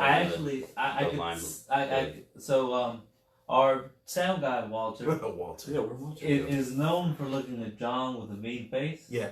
And I get it if I was sitting directly across from you. Oh, I see what you're saying. She's just Yeah, used to me long it's enough to get justified like now. that face. Yeah. Okay, I see what it is. From this angle, people don't like me. Yeah, because from the front, I was like, is this motherfucker staring at me? 'Cause John wears shades throughout the episode. Well, she's combating John me wears because she's shades got all shades. the time. Yeah. she's I got go. shades. Because it's so bright, and I'm just like, I'm listening to what you're saying. It's really Get on the mic. interesting. You're off can. there. Yeah, you're off the mic. It's because the whole mic, the whole camera Are on you is afraid of freaking the me camera? out. And take. Are you having a bad hair day? Is what it is? No. You want to come No, to this side? There's no camera on this side. Yeah, but not right now. But before, it was just everything I was doing, and the camera was watching. And I was like, How many crimes did you commit in there? Jesus, I don't know. I wasn't even looking that I must way. have been like itching and then looking all weird. And... But Valeria, let me ask you. She's one of the newer ones. You know what I mean? Stand up. Yeah. Okay, cool. Where do you have you felt like you've discovered your audience yet? No. Mm-mm. Where do you feel you're at right now? What do you mean regarding Comedy-wise. my comedy wise? Yeah. I'm still trying to figure out like my voice. Cause right now I just write things that I find funny, and I still need to like harness that and make it better. Mm-hmm. Right. So how long you been doing it? I would say 6 months now. Okay. Yeah, she's Yeah, Valeria has good premises where I'm like, that's funny, and then I'm like, what the fuck? punch. And I mean that in a good way. Oh, Because okay. because it's conceptually there's some funny stuff where the premise has some juice So to The it, premise Yeah. is funny in itself. and you still got to figure out how to draw those Yeah, out. But it's not a bad place to be at 6 months. I have a problem with just getting punches, but and also sometimes I start doubting myself, but Mhm. then I remember it doesn't matter, you know. Is that what you were doing on camera now? You were Yeah. doubting yourself. Well, actually, no. You know what it was? I was falling asleep. You were falling asleep. So, We're that the bored? soothing No, sound. Sorry. No. It wasn't because I was bored. I actually wouldn't know what you're saying. I just want to like lay down and listen to it, you know. Okay. Oh, okay. You're Like, that you're very, type. you're Can we very. get What is Valeria a it? pillow and a ASMR? blanket, please? He's very Hey. ASMR right now. No lie. Put the headphones on. I We'll think keep you soothed. How's it sound now? we could have. Is that much better? It's even If more. it I'm gonna fall wasn't- asleep right Yeah, now. She's gonna go to bed. This is her ambient Yeah, noise. Do you have any pickles we can eat? Oh my god, I love pickles. How does she know? She? Yeah. She's not here I right haven't gotten she in a couple hours. Oh man, so Ben. Yeah, so it sounds like you just need some techniques to help you with punchlines or like a writing buddy or something. Yeah, I definitely need a writing buddy. I actually like writing with friends because like you said, I have funny premises, but sometimes I need to bounce it off. Mm-hmm. You know. Don't write. I'm not writing with friends is great. Find the funniest person in Miami and write with them. And Funniest person in Miami. Look at that, you got Mateo right Okay, here. vote. We gotta vote. You got Mateo Oh right no, no, leave me the alone. funniest. So the funniest people, like Mateo's funny. yeah, Of course, Mateo's yeah. very funny. Go to the find the professionals, like the headlining professionals, and People are getting paid money. Ah, wait No, a minute. You know well, it's what? not getting paid money, but It's because like just who makes you laugh the most? Out here, And- that you know. Just, you're on the Oh, same yeah, grind as them, but- seeing them in the same room. So just You can strike up shadow them. conversation. and not just the person who makes you laugh the most, but like who is professionally doing it here. So what you want to do is watch their technique, watch their process, understand how their brain works, and maybe they actually have a writing process, like a bubble, word bubble, or the 2-column process. I don't know. A lot of people don't write stuff. Do you write? Do they people write stuff here? I mean, it really I know. depends. I write a lot of stuff. But that's where you find out when you talk to people longer form. Like like a couple weeks ago, I was talking to Hennessy, and he was talking to me about how he writes stuff and how he develops. Oh yeah, things. we touched on that. I a little bit with recently- Nancy Williams. Ben, let me ask you. I Now, recently- now Like, when you can also Google it in YouTube. But yeah, Yeah, I read right, some Joe. books. Look, I recently read some stuff on index card. Oh, you're the Yeah, index that's- card person. That's cool, I man. started doing this because I needed to get my. Why don't you my get yourself a ideas. notepad though? Like I note- do. I have 4. Oh really? I have 2 actually. filled them up in the already? car. Run them through. They're in the car. She's ready, man. She's got a And plethora of then, drums. and then I have right here, and then I have all this stuff here on my phone. Great. Man, you shouldn't feel any December, self doubt. December's jokes. Mhm. Yeah, you're Loaded. Sweet. You are ready to go. You know what? That's Since great. we're talking Maybe about it, more Ben. confidence or something. I don't know. You know what? Now that we're talking about it with her, Ben, let me ask you, because on top of Comic Cure and the shows you guys put together, you Right. guys do workshops Yeah, too. we have classes and workshops. So talk about that for a second. Now your classes, you guys, is it you that does the speaking, or is it your brother Richie? It's both of us. It's both of you guys. Yeah, I'm getting more vocal in the classes now that I've sat through him being the lead on things. I'm Sure. trying to understand the process, and we have a very I took the workshop. I took the one for You took the MC MC one, hosting the hosting workshop, one, which Which I is learned a great great fun. deal. Yes, Yeah. and let me tell you that watching Richie do the workshop, I was like captivated with it, man. I learned so quick, and he said it. He expressed it in such a way that you didn't feel like it was a professor talking to a student. right. It almost felt like it was just a guy talking to you in a group meeting. Mhm. You know what I mean? It felt very comfortable and very easy to understand. Mm-hmm. You know what I mean? You guys do really good with providing information for the person that wants to learn this craft. Yeah, I mean he's been doing it a long time. For sure. He's been behind the mic, in front of the mic. He's Inside the mic. the host is the most important person on the show, without a doubt. More You feel that important. the host sets the tone for the show? Sets the tone. When the show loses the tone, they got to bring it back. They have to increase sales. They've got to do everything. They got to get the crowd pumped up, excited, energized. Do they have They to got be to properly funny? introduce everyone. They need to be funny. They need to have Yeah. the comedy background. For sure. And they need to understand the business too. Okay. And they need to understand everything that's going on in the room. They need to understand the sound, the light. They need to know everyone who's working. A good host will know everything. Right. The host is pretty much the epicenter of your show there for a Yeah. moment. They'll identify how the crowd is Mhm. behaving, acting, if there's anything weird going on, and relay that to either management or the other comedians going up. Any weird. Yeah, well, 'cause especially weird? if you've hosted like, there's certain rooms that I've hosted regularly, so I can tell when something's out of the norm regular. So if there's a headliner doing the show, maybe something I should keep alert to, like, hey, this lady to the right, no crowd, don't do crowd work with her. She'll she'll get, she might take attention from the show. Mhm. Things like that you might just notice are out of the regular. And Right, that way you keep it in mind. inconsistencies. You might not bring it up to the headliner, but you might bring it up to the booker, to whoever might be in charge of taking care of that situation. And as a host, you usually want to dissolve that kind of thing before it ever comes to that. Exactly. Right Yeah, on. there's a lot of stuff. I mean, Wow. is That's there also a something light I out? You're basically as the host. I look at the host as the showrunner. So like, I see it all the time when the host welcomes the next comedian to the stage, and it takes 20 seconds for that person to get up there, and I'm like, that's the host's job to tell the next comedian to be right next to the stage when they call their name. So it takes them 5 seconds to be Of course. on the mic. There's this dead time, which drops the energy in the room. Especially if you don't have music, what I call bumper music playing between the comedians, Sure. then everyone's waiting. Yeah, like it's a twiddle thumb. It's like Yeah, dead air. what There. kind You don't of want the shit? dead air. Yeah. So there's a lot of things I expect from hosts. I expect them, yeah, and we list them out in the. No, I know. In the workshop. I took the workshop for sure. What about the younger comedians? You guys have been working with them too, right? Mhm. Younger comedians. Yeah, like the newer ones, Newer, like a newer. Valeria, the Like more newer kids, ones, Or New comedian, Newer comedy. oh, right? Like a 600? Valeria Nanetti. Yeah. Okay, cool. Right. Okay, I was wondering, are you in Interested. Boca or Miami? Both, but we typically teach the classes in Boca just because people can commit more so up there. Okay, so you guys are still running the courses up there in Boca. Yeah. Okay. Are most of your operations up there in Boca Yeah. now? Well, a little bit of both. We started here in Miami. We're here for 2 years. We've picked up a couple clients in the past year, so we're still doing a lot here.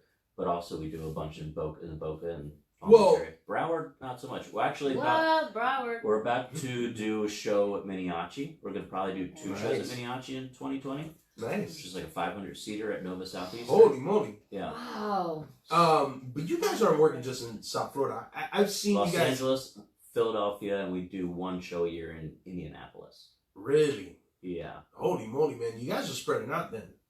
Well, my brother's for the most part based in LA. Right. Some of these places So- that you mentioned sound like they have ties. Like you said, Philly and LA for sure. Obviously, Philly, when we're back home, we want to do a show. Mm-hmm.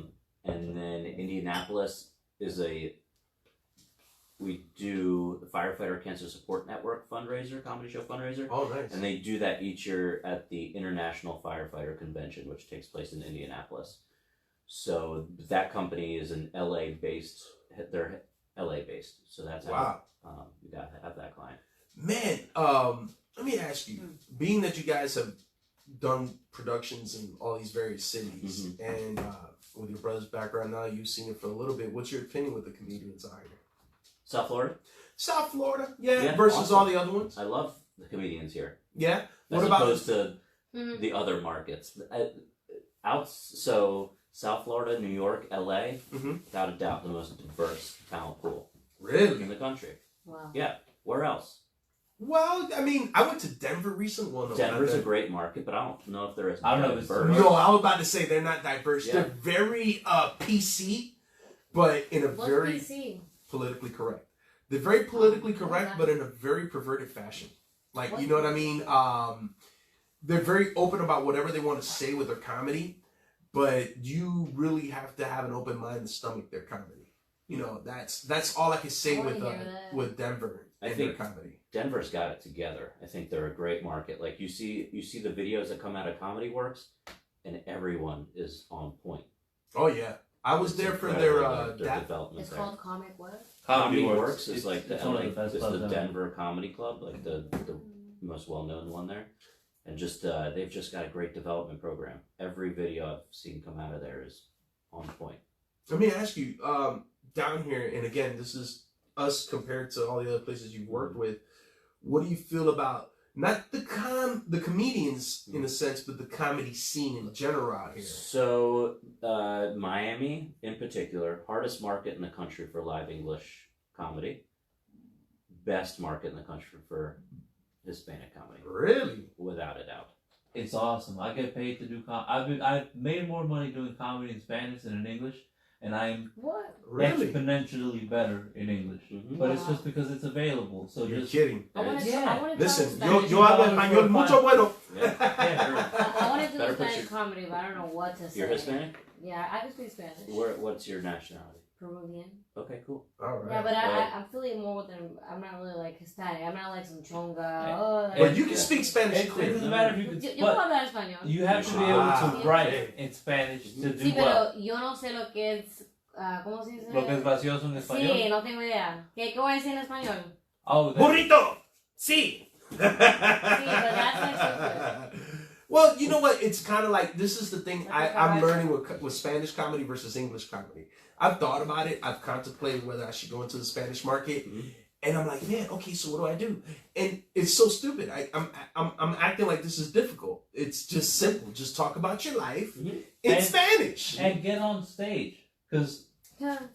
to do stand up in English well, you know, you've got to do it 5-6 times a week regularly. You know, Right. I think that you Yeah, can get gotta more practice. comfortable the more you you got to do it. practice. Mhm. And yeah, in Spanish, you just have to get those reps. What's hard in the Spanish scene is that the reps are paid, so you don't want to suck. Yeah. So Hey, You you gotta chill, figure man. out where Next to time, workshop next time on. you do a Spanish show, let me know, man. I'm Yeah, ready why to go. not? I can tell you who to hit Oh, up, man. Yeah? Every man show's going Latino now. I'm gonna Thanks a have lot, a full Ben. We're all conversation going with you in Spanish. Spanish. Okay, Average- okay. Podemos hablar español desde ahorita. Yeah, You should. You- See, you made the I- made the show Spanish now. Yeah. Hey, if you wanna stay in Miami and be a comedian, go Spanish. And Really? actually, what I want to figure out, I want to go to LA or New York. What I would want to be- go everywhere. I want to go everywhere. what's a good way to do it if you're not comfortable with going all the way Spanish is, I think that we should have more Spanglish shows in Miami. Spanglish. Because Yes. even up to West Palm, I'll do like there's certain rules where I notice I can do punchlines that are in Right. Spanish. Yeah. And you hit a different level of crushing Yeah. when you can Spanglish. get the people that understand Totally. both. Yeah, we do a Latin laugh show. A lot and lot. Are you doing all I wanna Spanish? check out this. Spanglish. Spanglish. Yeah, Oh man, it's- hey, listen, that's my It's house. English with a Ben, you gotta call me on that one, man. Splash. Spanglish is my wheelhouse, baby. Okay. Alright. I know Coca. It means Coca-Cola.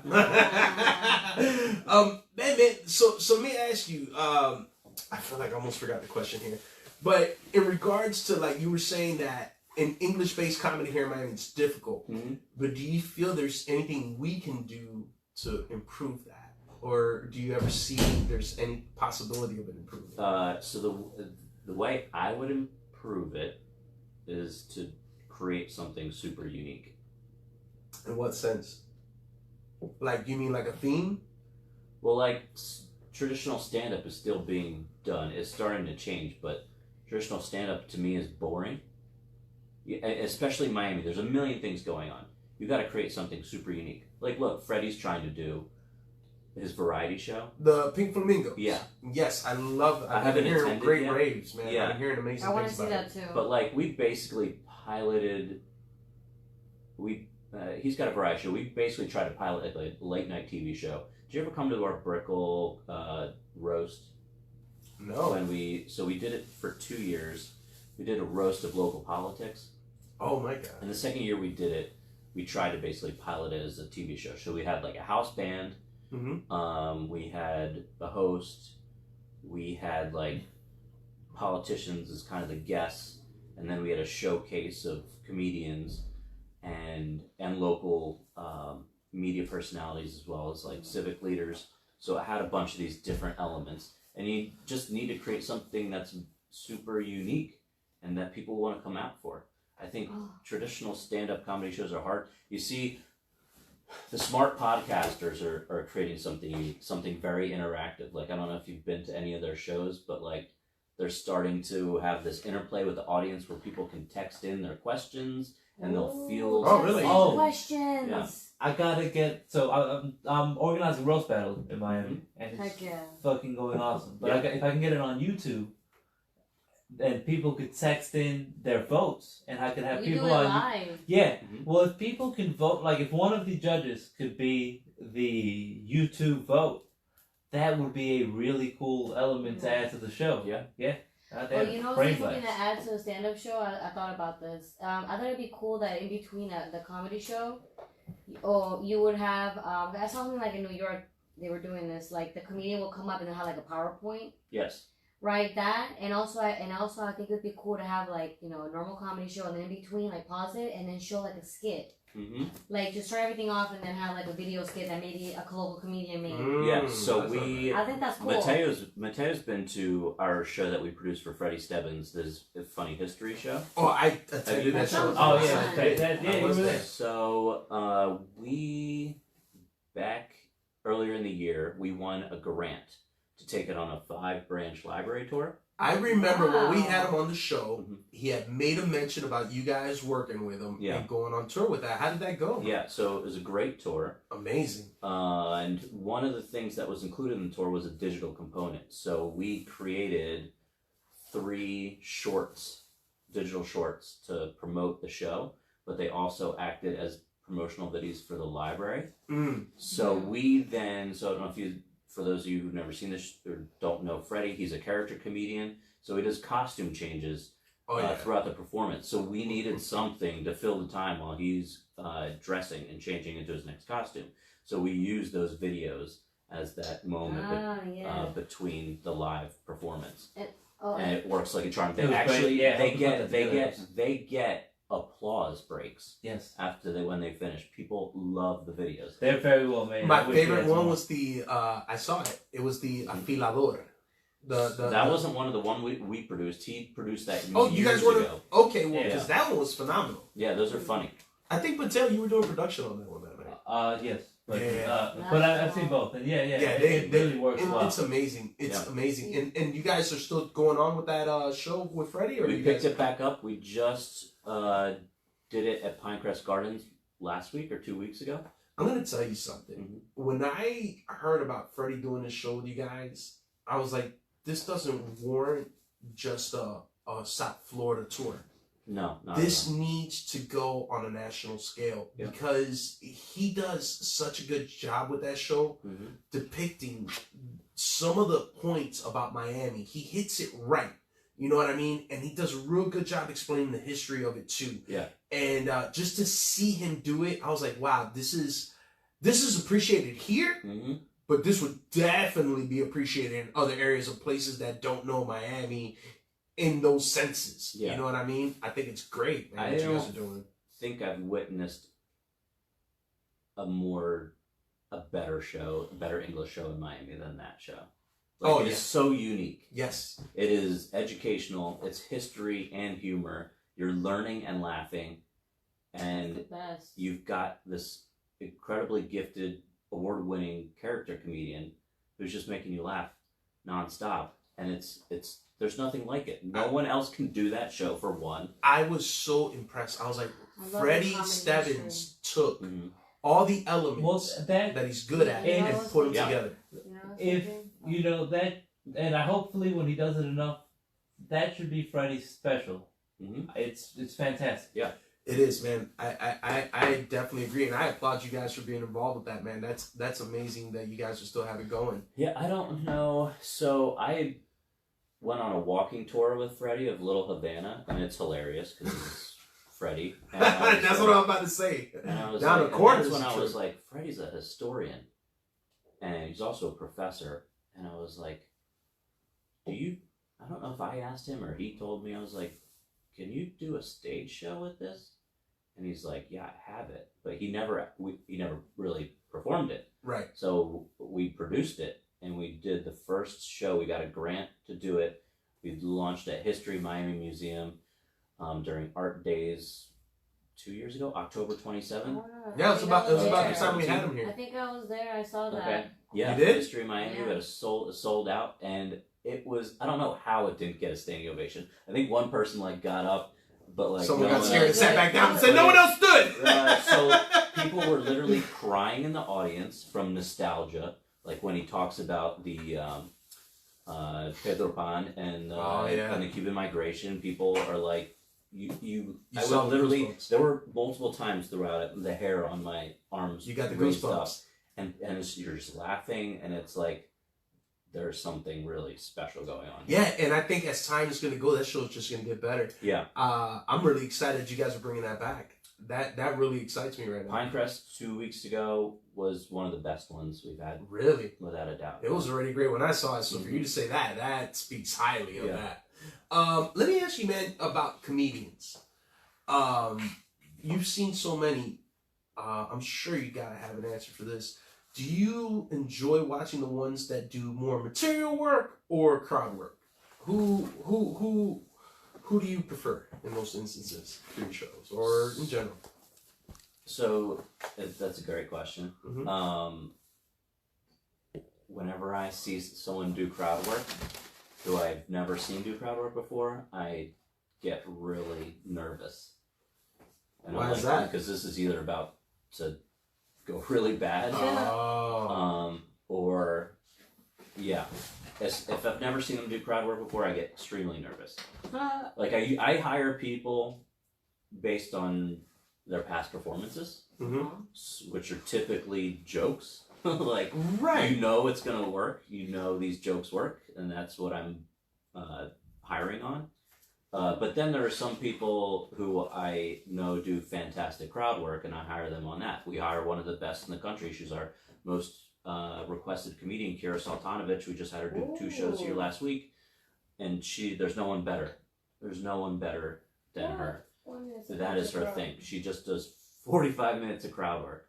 So for you, it's more of if they can do it right, I'll allow it. But if you can't do that, I don't need you doing that here. Yeah, and even still, there's sometimes you end up going down a rabbit hole that leads nowhere, and but the professionals know how to quickly jump back out of that. Let me tell you, your workshop that I took with you and your brother, one of the things that he told me, man, that I took away with, and it stuck with me from that day. Let me tell you, man, Richie, which I hope to have him here soon, man, he is a genius. Yes, man, let me tell you that everything he told me, I was like, man, it's like gospel for me right now. And one of the things he said during the workshop was about that crowd work, but in the perspective of a host. Like a host shouldn't be pandering to the crowd in a sense, because then you're just setting it up for the next comedian to come in, and that person may have not had that ready. Now you prep that crowd to think that they can interact with the comedian. Yeah, so you got to be real careful with crowd work. So for instance, here's a great story. We had a comedian. I always instruct the comedians, don't do crowd work. It's up to the headliner if they want you to or not. I typically say don't, just because it's a safer bet. It's a risk, exactly. Right. The feature act went up, did crowd work. The headliner came in late, didn't see it happen, went on stage, did crowd work, talked to the same people, and it fell flat. And then it was almost like an inside joke on the headliner, because the whole audience had experienced what had happened, but he didn't. So he was on the outside, and it was it was not good. Yeah. So I always instruct, don't do crowd work. That was a night apparently I messed up, or it happens. It's messed up or whatever. Right. But and if you do want to do crowd work, like my brother says, crowd work, you should never be demeaning or making the audience feel bad. So I just met this guy. Here's a great story. I just met a guy who said, I haven't been to a comedy show in 20 years. And I go, what? How have you not been to a comedy show in 20 years? The first comedy show he ever went to, he got picked on by the comedian. He was a little heavy set, and it was the worst experience of his life. Never been back to a comedy show. Wow. Let me tell you, crowd work for me, when I've gone to do it, I try not to shame the individual. I was telling someone this the other day. My crowd work is different. Like, I don't like to insult or shame. I like to compliment in a funny way. In a sense, like, if I see someone with long hair, a dude particularly, and I see him, and I'm like, you know what? This is going to segue for me to talk about being bald. So let me just jab on him for a second. Yep. And be like, hey, I love your hair. That's long and flowy. What do you use? Vidal Sassoon? The joke is to talk about the product and the fact that you like using fancy shampoos or whatever for your hair. Right. So, I feel like I'm not insulting you. I'm just complimenting your hair in a funny way. Yes. So that is what my brother teaches, right? How do you use it as a segue to get to your joke? Aye. So my brother has a joke about being a middle child. And so he goes, how many people here have siblings? And they go, yay. And then he goes, okay, how many people are the baby, the youngest? And people raise their hand and he goes, okay, get out of here. And so then he goes into his joke about being a middle child. Right. And those are setups. I can accept that, Mm-hmm. you know, but I just had someone, man, I was co-signing for him. I said, I want this guy to do a feature. He did great this one time. I put him with this promoter. Promoter calls back, man, he said he did horrible. And I'm like, what? Why would he do horrible? And he was like, man, he just did nothing but crowd work. Yeah. And it just didn't work well for him. Mm-hmm. And I'm like, man, you know, I'm now, especially after talking to your brother and learning a lot from you guys, I was like, man, the last thing I try to touch is crowd work. I don't care if I bomb with my set because I'm confident in my set. Maybe it wasn't for this room, but I know my set is good in another room, you know, that maybe for them. Yeah. You know, sometimes I feel like maybe it was me that I read the room wrong and I didn't find that material to hit them with. But crowd work, I try to just stay away. Yeah. I just teach myself that. Right. And so, like you also mentioned, one of the reasons you don't do crowd work is it invites the audience to interact. And that is, again, just sets the whole show up for risk. But like you're saying, one great way to avoid the risk and to do crowd work is to basically have canned jokes. So my brother does this canned joke. What's a canned joke, first of all? A canned joke is a joke that you've got in the can. Ah, I see what you mean. Okay, I got you. It's in I there. got you. You pop the top. Gotcha. There's a joke there. So one thing, if there's someone in the front row, or my brother spots someone out, maybe the room temperature is cold, but a lot of people just like to sit with their arms crossed. Oh yeah. So my brother says, "Sir, could you please uncross your arms? You remind me of my father at Thanksgiving judging me." So that's a canned joke. So just having jokes based on like things you'll notice in the audience that makes it feel improvisational. Right. It's not. Right. It's a canned joke. I have that where I do I pan to the crowd and I ask them, like when I go into my Tinder jokes, I ask them, okay, you guys familiar with Tinder in here? And they don't say anything because I obviously know that most of the crowd isn't. Yeah. So I'll say, oh, okay, you're a Christian Mingle crowd. And those are my canned jokes. Like I know how to segue into that. Mm-hmm. Like I had those little things stored like that. Yeah. Man, let me tell you. So one more thing about crowd John, work. you don't got canned jokes, you got canned tuna. I do in the house, man. I like Star Kids. One last thing. I don't know if you want to move off this, but one thing about crowd work is you never ask the audience a question. Why is that? In comedy, period, you never ask the audience a question. A question should just always be turned into a statement. Because you're inviting the audience to respond, and you don't want that. You want to keep them just listening. Unless you go into the uber absurd where the absurdity lies in the question. Right, like a rhetorical question where you know there's just some sort of inobvious answer. Or there's no way people answer that. Like, what's your least favorite ethnicity? You're not gonna say yes to that. Right. Like I have one where I just been working on lately where I feel there's no setup to it. It's more of a retort. It's a question that I know no one's gonna answer. But the question has to be the joke. Right, the question has to be the joke where I go, God, I've been using it and it's not sticking to me right now, but it's something along the lines of like, have you ever ate a TV dinner or a microwavable dinner and at the end just wondered to yourself, did I eat plastic? Mm-hmm. You know what I mean? Yeah. Because it legit happened to me. I was eating plastic I the other definitely day. just got cancer. Yeah, I was eating plastic the other day out of one of my first dinners. think, I was like, that's nasty. You ever eat some microwave food and be like, this is 10 days off my life. Yeah. Oh man, those Tostino's pizzas, slowly but surely they're killing me. Yeah, anything that just doesn't taste like metal. Like, it's just a... You don't know if you ate the cardboard or the pizza. A muffler.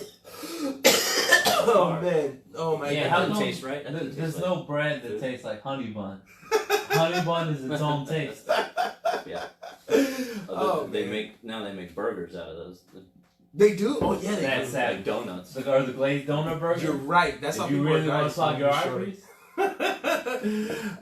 Ben, man, so Have your arteries looking like the 836 and 5 o'clock going west. I feel like mine's are looking at right now. They are.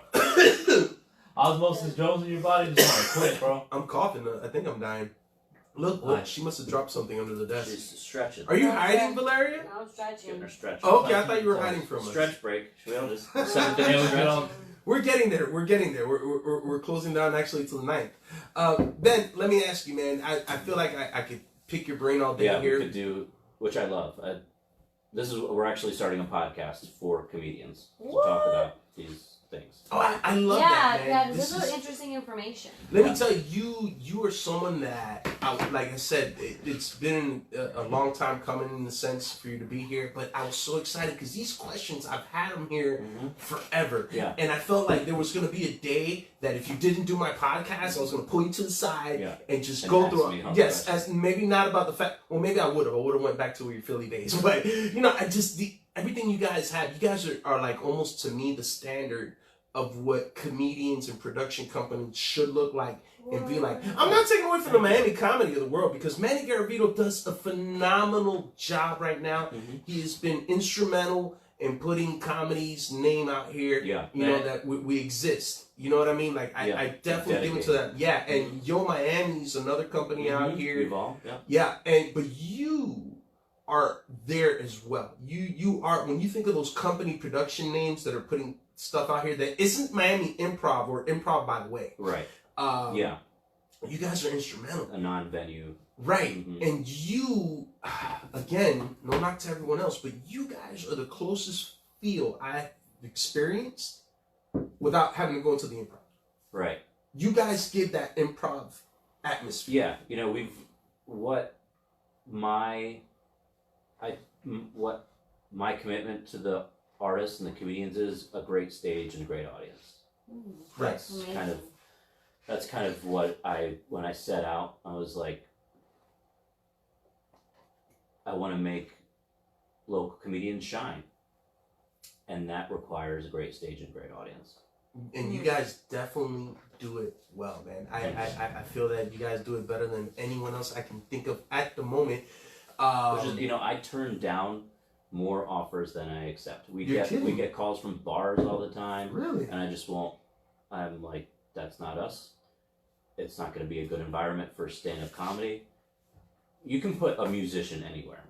Right. I always say that. You can't put a comedian anywhere. Yeah, I always hang out with a lot of musicians most of the time, and they're always like, "Hey man, great set." I said, and then they'll get off and they'll be like, "Yeah, I messed up." I said, "Where?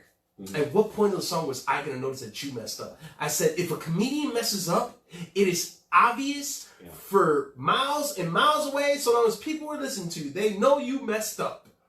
But you, on the other hand, if you slurred a lyric, your sound sounds good. Who cares? You skipped a riff or a string. Nobody is none the wiser in music. You guys have it somewhat easier in a sense versus a comedian. I feel a comedian has to do a lot more than a musician." Well, I mean, with and when I say musician, I mean you can put a musician anywhere in the room.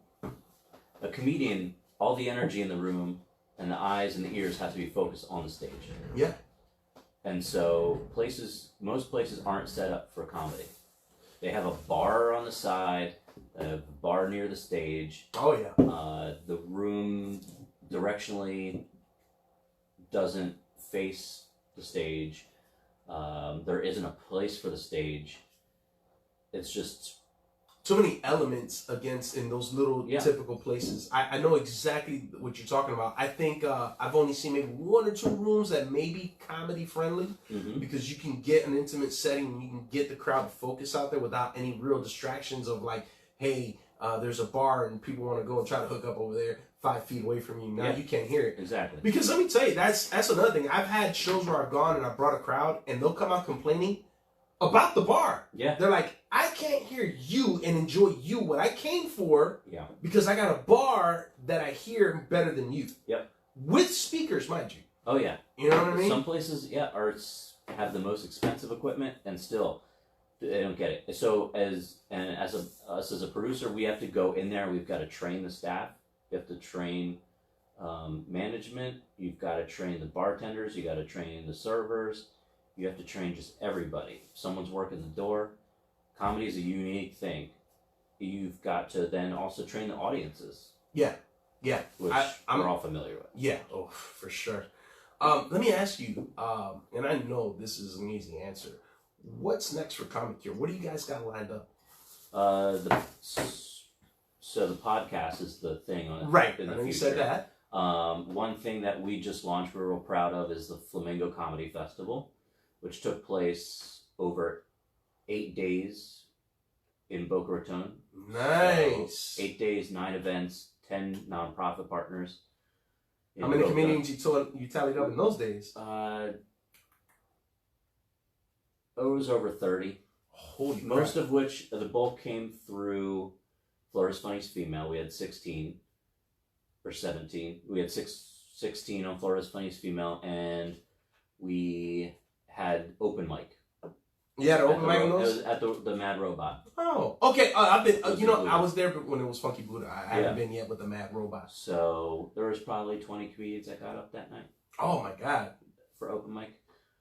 So yeah, we had over 750 attendees And throughout the week. and so what else you guys got going on with that? Is that We'd like to expand that and make it Oh, okay. bigger. Okay. Yeah, there's definitely room to grow. Are you guys doing now? You got the Florida's Funniest Female. It seems like it's an annual event. Yep, And- that's our longest running event now. And then you have Annual event. and what are the Shouts other to ones? Sheena. Huh? Shouts to Sheena. She won that. Oh, Sheena won? Sheena Reagan, have you had her on the show? No, I have not. No, Yeah, I we did, just I had did a Stacey show Steele. with her and Sean Grant yesterday, recently. And Okay. she was really good on there. So yeah. Mm-hmm. Do you guys do events every month? Casey won it this year. Oh, congratulations! So it's been Bear Webb, who unfortunately doesn't do comedy anymore. The next year was Gina G out of Orlando, who's I know since moved Gina on G. to Virginia Beach. Sheena Reagan was last year, and this year was Casey Conley. Nice. Mm-hmm. Events. Do you have them every month? Yeah, it's about every month. We've got at least one event per month. Okay. I wish it were more. I mean, It's shit. not but- enough. It's really not enough. Really? Yeah. Because man, I gotta admit, man, for the level it takes to put one event together. Yeah. My God, just to do 2 or 3 in a month. Yeah. I'd be like, hey, listen, I'm about to grow gray hair next week, so don't try to get familiar with this face. Yeah, for our first year in business, we were doing about every 30 to 45 days, and it was exhausting. I can imagine. I'm telling you, I'm putting an event together right now, and I think the most exciting part about it is when I go to bed. Yeah. that's what I'm looking forward to Yeah, already. so after every show, I try and have I don't know if it's celebratory, but like I go out to eat, have a meal. Okay. That's kind of like my moment to enjoy. If not enjoy the show, enjoy the sandwich or whatever it is I'm eating. Where's your place to go? What do you like to do? What do you like to eat? If it's here in Miami, it's La Sandwichery. Oh, in Wynwood? Yeah, the one in Brickell. Okay, the That's one the in OG Brickell. one. I'm about to work at the one in Yeah. Wynwood. Yeah? Yeah. Is that open in Wynwood yet? It's open. I think, yeah, it opened a couple weeks ago. Oh, perfect. Nice. Yeah, So, that's my spot. all right, and where else in Brickell? What about in Boca? What you got up there? In Boca, there's the New York Grilled Cheese Company. Nice. Yeah. That sounds good already. We got a Very grilled good. cheese restaurant here, man. I've been dying to try that. They've got this amazing like tomato bisque that goes with it. Yeah, you dump it. So Oh, good. my God. Jesus, Mhm. man. I think we're all going to have to run over there right after. Let's do a 45-minute drive north. Yeah. You got a car now. We'll just No, jump in I your got- car, Ben. Yeah, I got a big car now. Ben, man, let me ask you, man, just out of curiosity and sheer eagerness out of my part, man, what did you think with me, man? I won your That's Coconut what the Grove. fucking whole show has been, man. This You was trying to get this was booked what it on was all Comic about. Con. Just to get to this moment, I wanted Just to to get- gloat Good. with Ben on Why my haven't I own. You're booked the you? champ, man. Why haven't I booked you? I don't know. Listen, Have I I booked- won your Coconut I Grove, know. and I won your Dude, best of the what best. fucking- I went and I was your favorite, not yours, but the crowd's favorite out of your best of the best. What happened to me? What was the best? Was that also in Coconut Grove? Yes, that was in Coconut Grove. Whatever happened to Coconut Grove, apparently I'm amazing. Oh, it's because the ghost. Coconut Grove a little hated. It was in the church, man. Yeah. God had my back that day. Yeah. Hey, The but Holy We Ghost got, was with we, me. we gotta wait for it to reopen. They're renovating, which is why we haven't done a show there. Okay, so Probably that's why you're probably the waiting. last time we did one, maybe. Okay, so you're just that's why you haven't gotten me here. I knew there was a reason why I wasn't booked.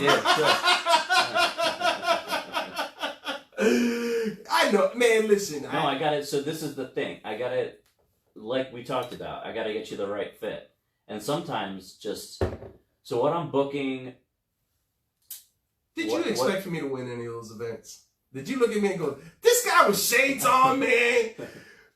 Damn damn it, man! Why did I bring him here? No, I'm always super happy when I'm on. So this is what I love about our shows. I don't choose. I don't dictate who's funny. That's what I love about your I don't shows. choose who's funny. The audience does. That's what I love. I remember the moment I was funny, man. I'm sitting outside, I'm smoking, and I'm waiting for you guys to kind of just get in there and get all the tallies up. Howdy spot. And I was like, wait a second, man. Did I just win an event or something? I said, nah, man, it's some bullshit over here. Mm-hmm. So I walked outside, man. When y'all really called me, man, that was like, let me tell you, man, as a comedian, and I don't know if I get to share this feeling with you, man, it's an honor. It really is, especially coming from your company. You know what I mean? Again, you guys hold everybody to such a high standard. Your comedians, your staff.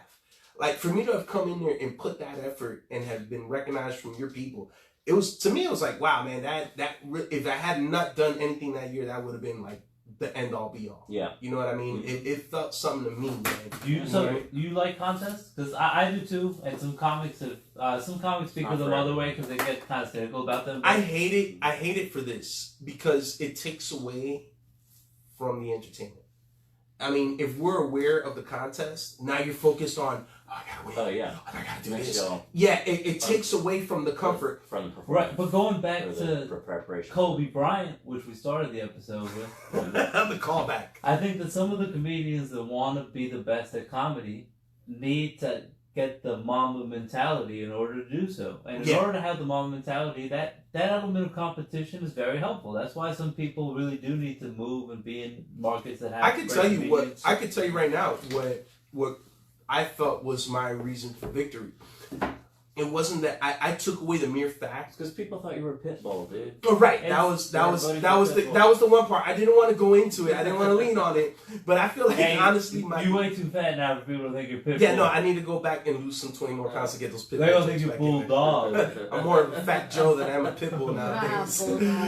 But listen, I can say for me, and when I look back at it, and what was the reason that I feel I was successful that night, it wasn't because it was a competition. I stopped thinking about it. I was like, whatever. I'm not here to win. Gotcha. That's what my mindset was. I'm not coming in here to win. What I want, he's giving me already. You were giving me a room of, 200 at the time? Yes. And I was like, this is my time to expose myself and to have fun with the crowd. 100%. And that's what I lived on. That's what I predicated my whole show to. I was like, I'm going to have fun. I don't care about the result. Yes. That's not what I'm here for. I'm here for the exposure. I'm here for the time. I'm here to make them laugh. That is all I cared about. In any event, especially when I've done yours, it's just, I don't care about everything. I take away the white noise and just make someone laugh. So that is what I I tell everyone who's hesitant about doing a competition. I say, it's not about winning. It is about making people in the room laugh. Exactly. 200 people plus who've never seen you perform before. It's about making a fan. That is exactly right. And that was the mindset I had when I've done that. I think the last competition I did with you, I think it got into my head. You know, I was more focused on the competition versus having fun. Right. And I lost that sight. But if anyone's listening, that happened to be at Florida's Funniest. Yeah, you the felt like that too? semifinals, I was just having fun. Yeah. And then the finals, I knew that was one of those opportunities where I can fucking level up at what I do by winning that. Right. So I got a little in my head and didn't have fun. That's what sucks, right? I did fine. I did pretty good, but I didn't start with a good joke because I was in my head, and that would have been, that was a big difference. Yeah, the first joke's the most important in my opinion. It's hard, man. When the stakes are high like that, or when you're aware of the stakes, it just really takes away a little bit from what you originally got to that point. Sometimes it is fun. And just like if you have nothing, like if you don't care if you're gonna win, if you try to be so good that it's like sometimes I get fucking asshole thoughts like that, like I'm motherfucking Rasheed Wallace, and I'm like, I'm gonna be so fucking good that these people that do comedy are gonna realize that they're all fucking schmucks, and they're just gonna go back to living their meaningless lives and stop pursuing this stupid shit because of how fucking good I am, and that could drive me to be a better me at times. Even though he's an asshole. That's the confidence level there, is what you're saying. So, also, I got to give the reason for why we do the competitions. Is one, because it makes the show unique and it drives audience members. Mm. You want to win, you're going to bring your friends who are going to vote for you. So it fills the room. 2, great audiences, typically. A lot of people who've never seen you perform before, so there's the opportunity to get fans and new bookings. 3, the really important thing is that we start giving local comedians credits that they can use. You win a contest, you're a finalist, you're using it, I'm sure, to get new bookings. I'm a finalist of Florida's Funniest. Oh, trust me, you don't know how many times I've thrown in my resume exactly. Comic Cure. 2018, I was going to go Comedy Festival winner. Damn right. You just need something. And yeah, a lot of times when you're booked on a professional show, they ask for a bio, they ask for that kind of thing. And yes, it's just something that you can throw in there that's legit. Mm-hmm. It's true, man. And yeah, that's why you need a good reel, and you need, because all you really have is your video, your credits, and your rep.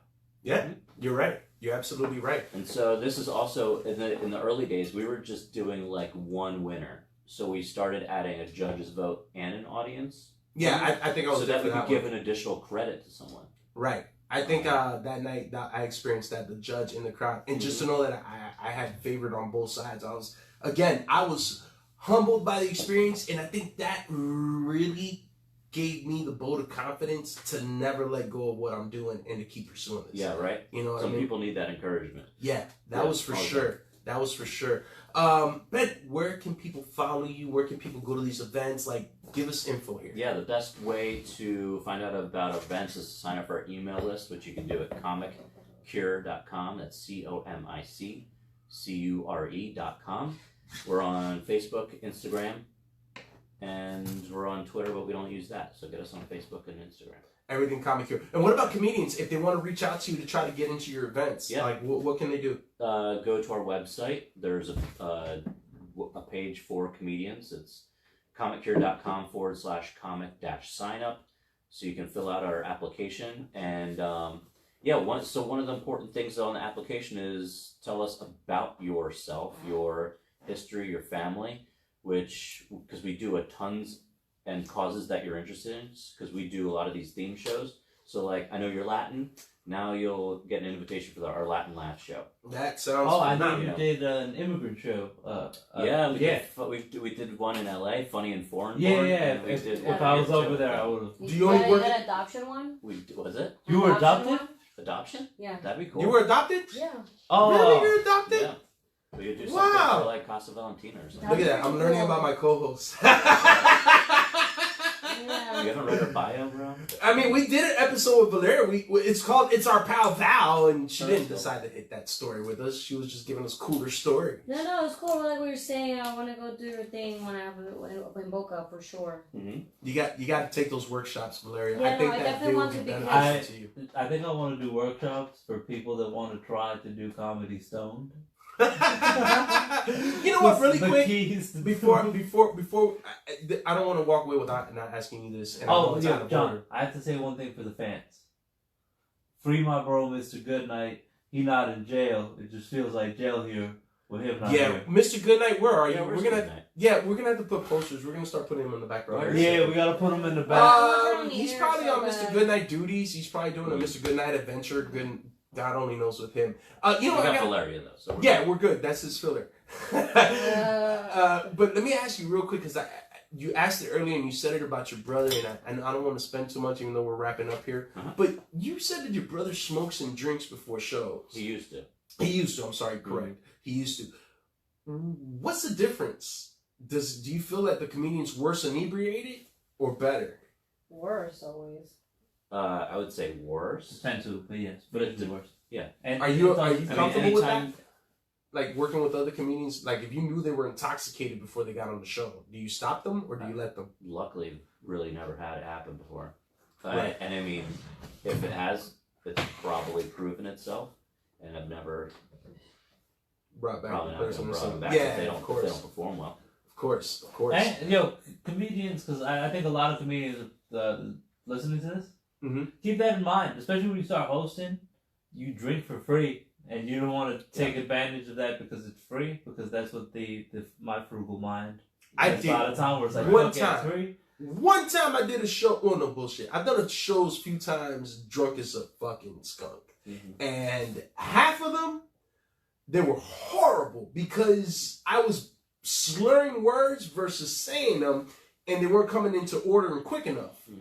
But there's also been times that I have done masterful work drunk as a skunk because I'm not using material. I just went off the reservation and I said nonsense. But I can agree. And luckily, that nonsense, people... It was in a bar setting. Worked. It worked in a bar because I was in the theme. So, and this is the thing I'll say about that. You never know who's in the audience. Oh, yeah. If there's a booker in there, and like, this is why I don't go to open mics. Because I don't think it's fair to the comedians for me to see them working out material. If I see a comedian go up and not do well, it leaves this impression in my mind that's the person. That's it. That's their performance. That was their one shot with you, and it left a sour taste in the moment, and you might forget it for as long as you think this person's poo-poo. Got it. Well, but that's what's rough about starting one place, you know? Because, like, there's people that saw me 3 years ago, and I'm not that, and a lot of comedians probably are on that. But yeah. Right. Hey, where did Walter go? Did he disappear? Yeah, what? Is he officially gone? I'll get Walter. Yeah, you'll go get him? Is he sleeping in the car again? Can't wait to turn on the air. We're about to finish. Is that what it was? You were dehydrated this whole time? Yeah. You were dehydrated, weren't you? I don't know. I just got really tired all of a sudden. I'm telling you, your voice was really ASMR for me. Yeah. There was a lot of information, but I really liked it. This was straight NPR radio right now. Between your voice and mine, we're NPR radio. That's right. Sweaty balls. Tell us about your holiday balls. I love your sweaty balls. Guys, shout out to Wake and Vape Studios for allowing us to do another episode here. Guys, if you have any vaping needs, if you want to get any vaping juices for your holidays, or just want to introduce someone to a new exotic juice, something dope, we got you covered. You want to change your life in 2020. You want a franchise. We got you covered. Guys, just check out wake-n-vape.com for all those needs. I promise you, we got you covered. If my name isn't John Everyman, at least in stage terms. Shout out to the Marlon himself and the boss wife herself. You guys are the best. Shout out to the crew. Valeria, thank you. I don't know what's going on right now, but thank you for being here. Mateo, I love Mateo, man. He's been consistent lately. This is probably the only thing he does consistently. Showing up. Yeah, it's amazing. 91 weeks and this man shows up. It's phenomenal. If you tell Mateo, anyone spreads rumors, he'll deny it. Ben, thank you so very much, man. Thank you. This was phenomenal. Able to make it happen. Yes, I hope to have your brother Richie Leis in here and talk. I don't want to go too much about him, but I want to talk with him hopefully next season. Yeah, he's a great person. Yeah, and hopefully we can have you back with him, man, and we can get even more in depth with Comic Cure and get more perspective as to what you guys put together there. For sure. Guys, John, yeah. I got good news and I got bad news. Oh God. The good news.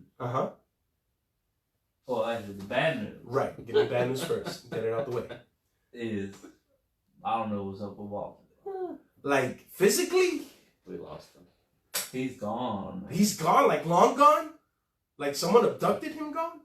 He's gone. He's in oblivion. Oh God, that's not good. Where's the good news? I just saved 15% on my car insurance by switching to Canada. Oh shit! Well, congratulations, man. I'm glad. Well, guess what? Hey, how about this then? You go and do something you know you can do, which is shut it down. I'm gonna take it home. Down. I'm That's so right. funny. Go pull something up over there. Get it set up. I think Walter's back there. Maybe is he? Walter? Nope. He's a little dark. It's hard to see with no lights. He is gone. Left Okay, building. whatever.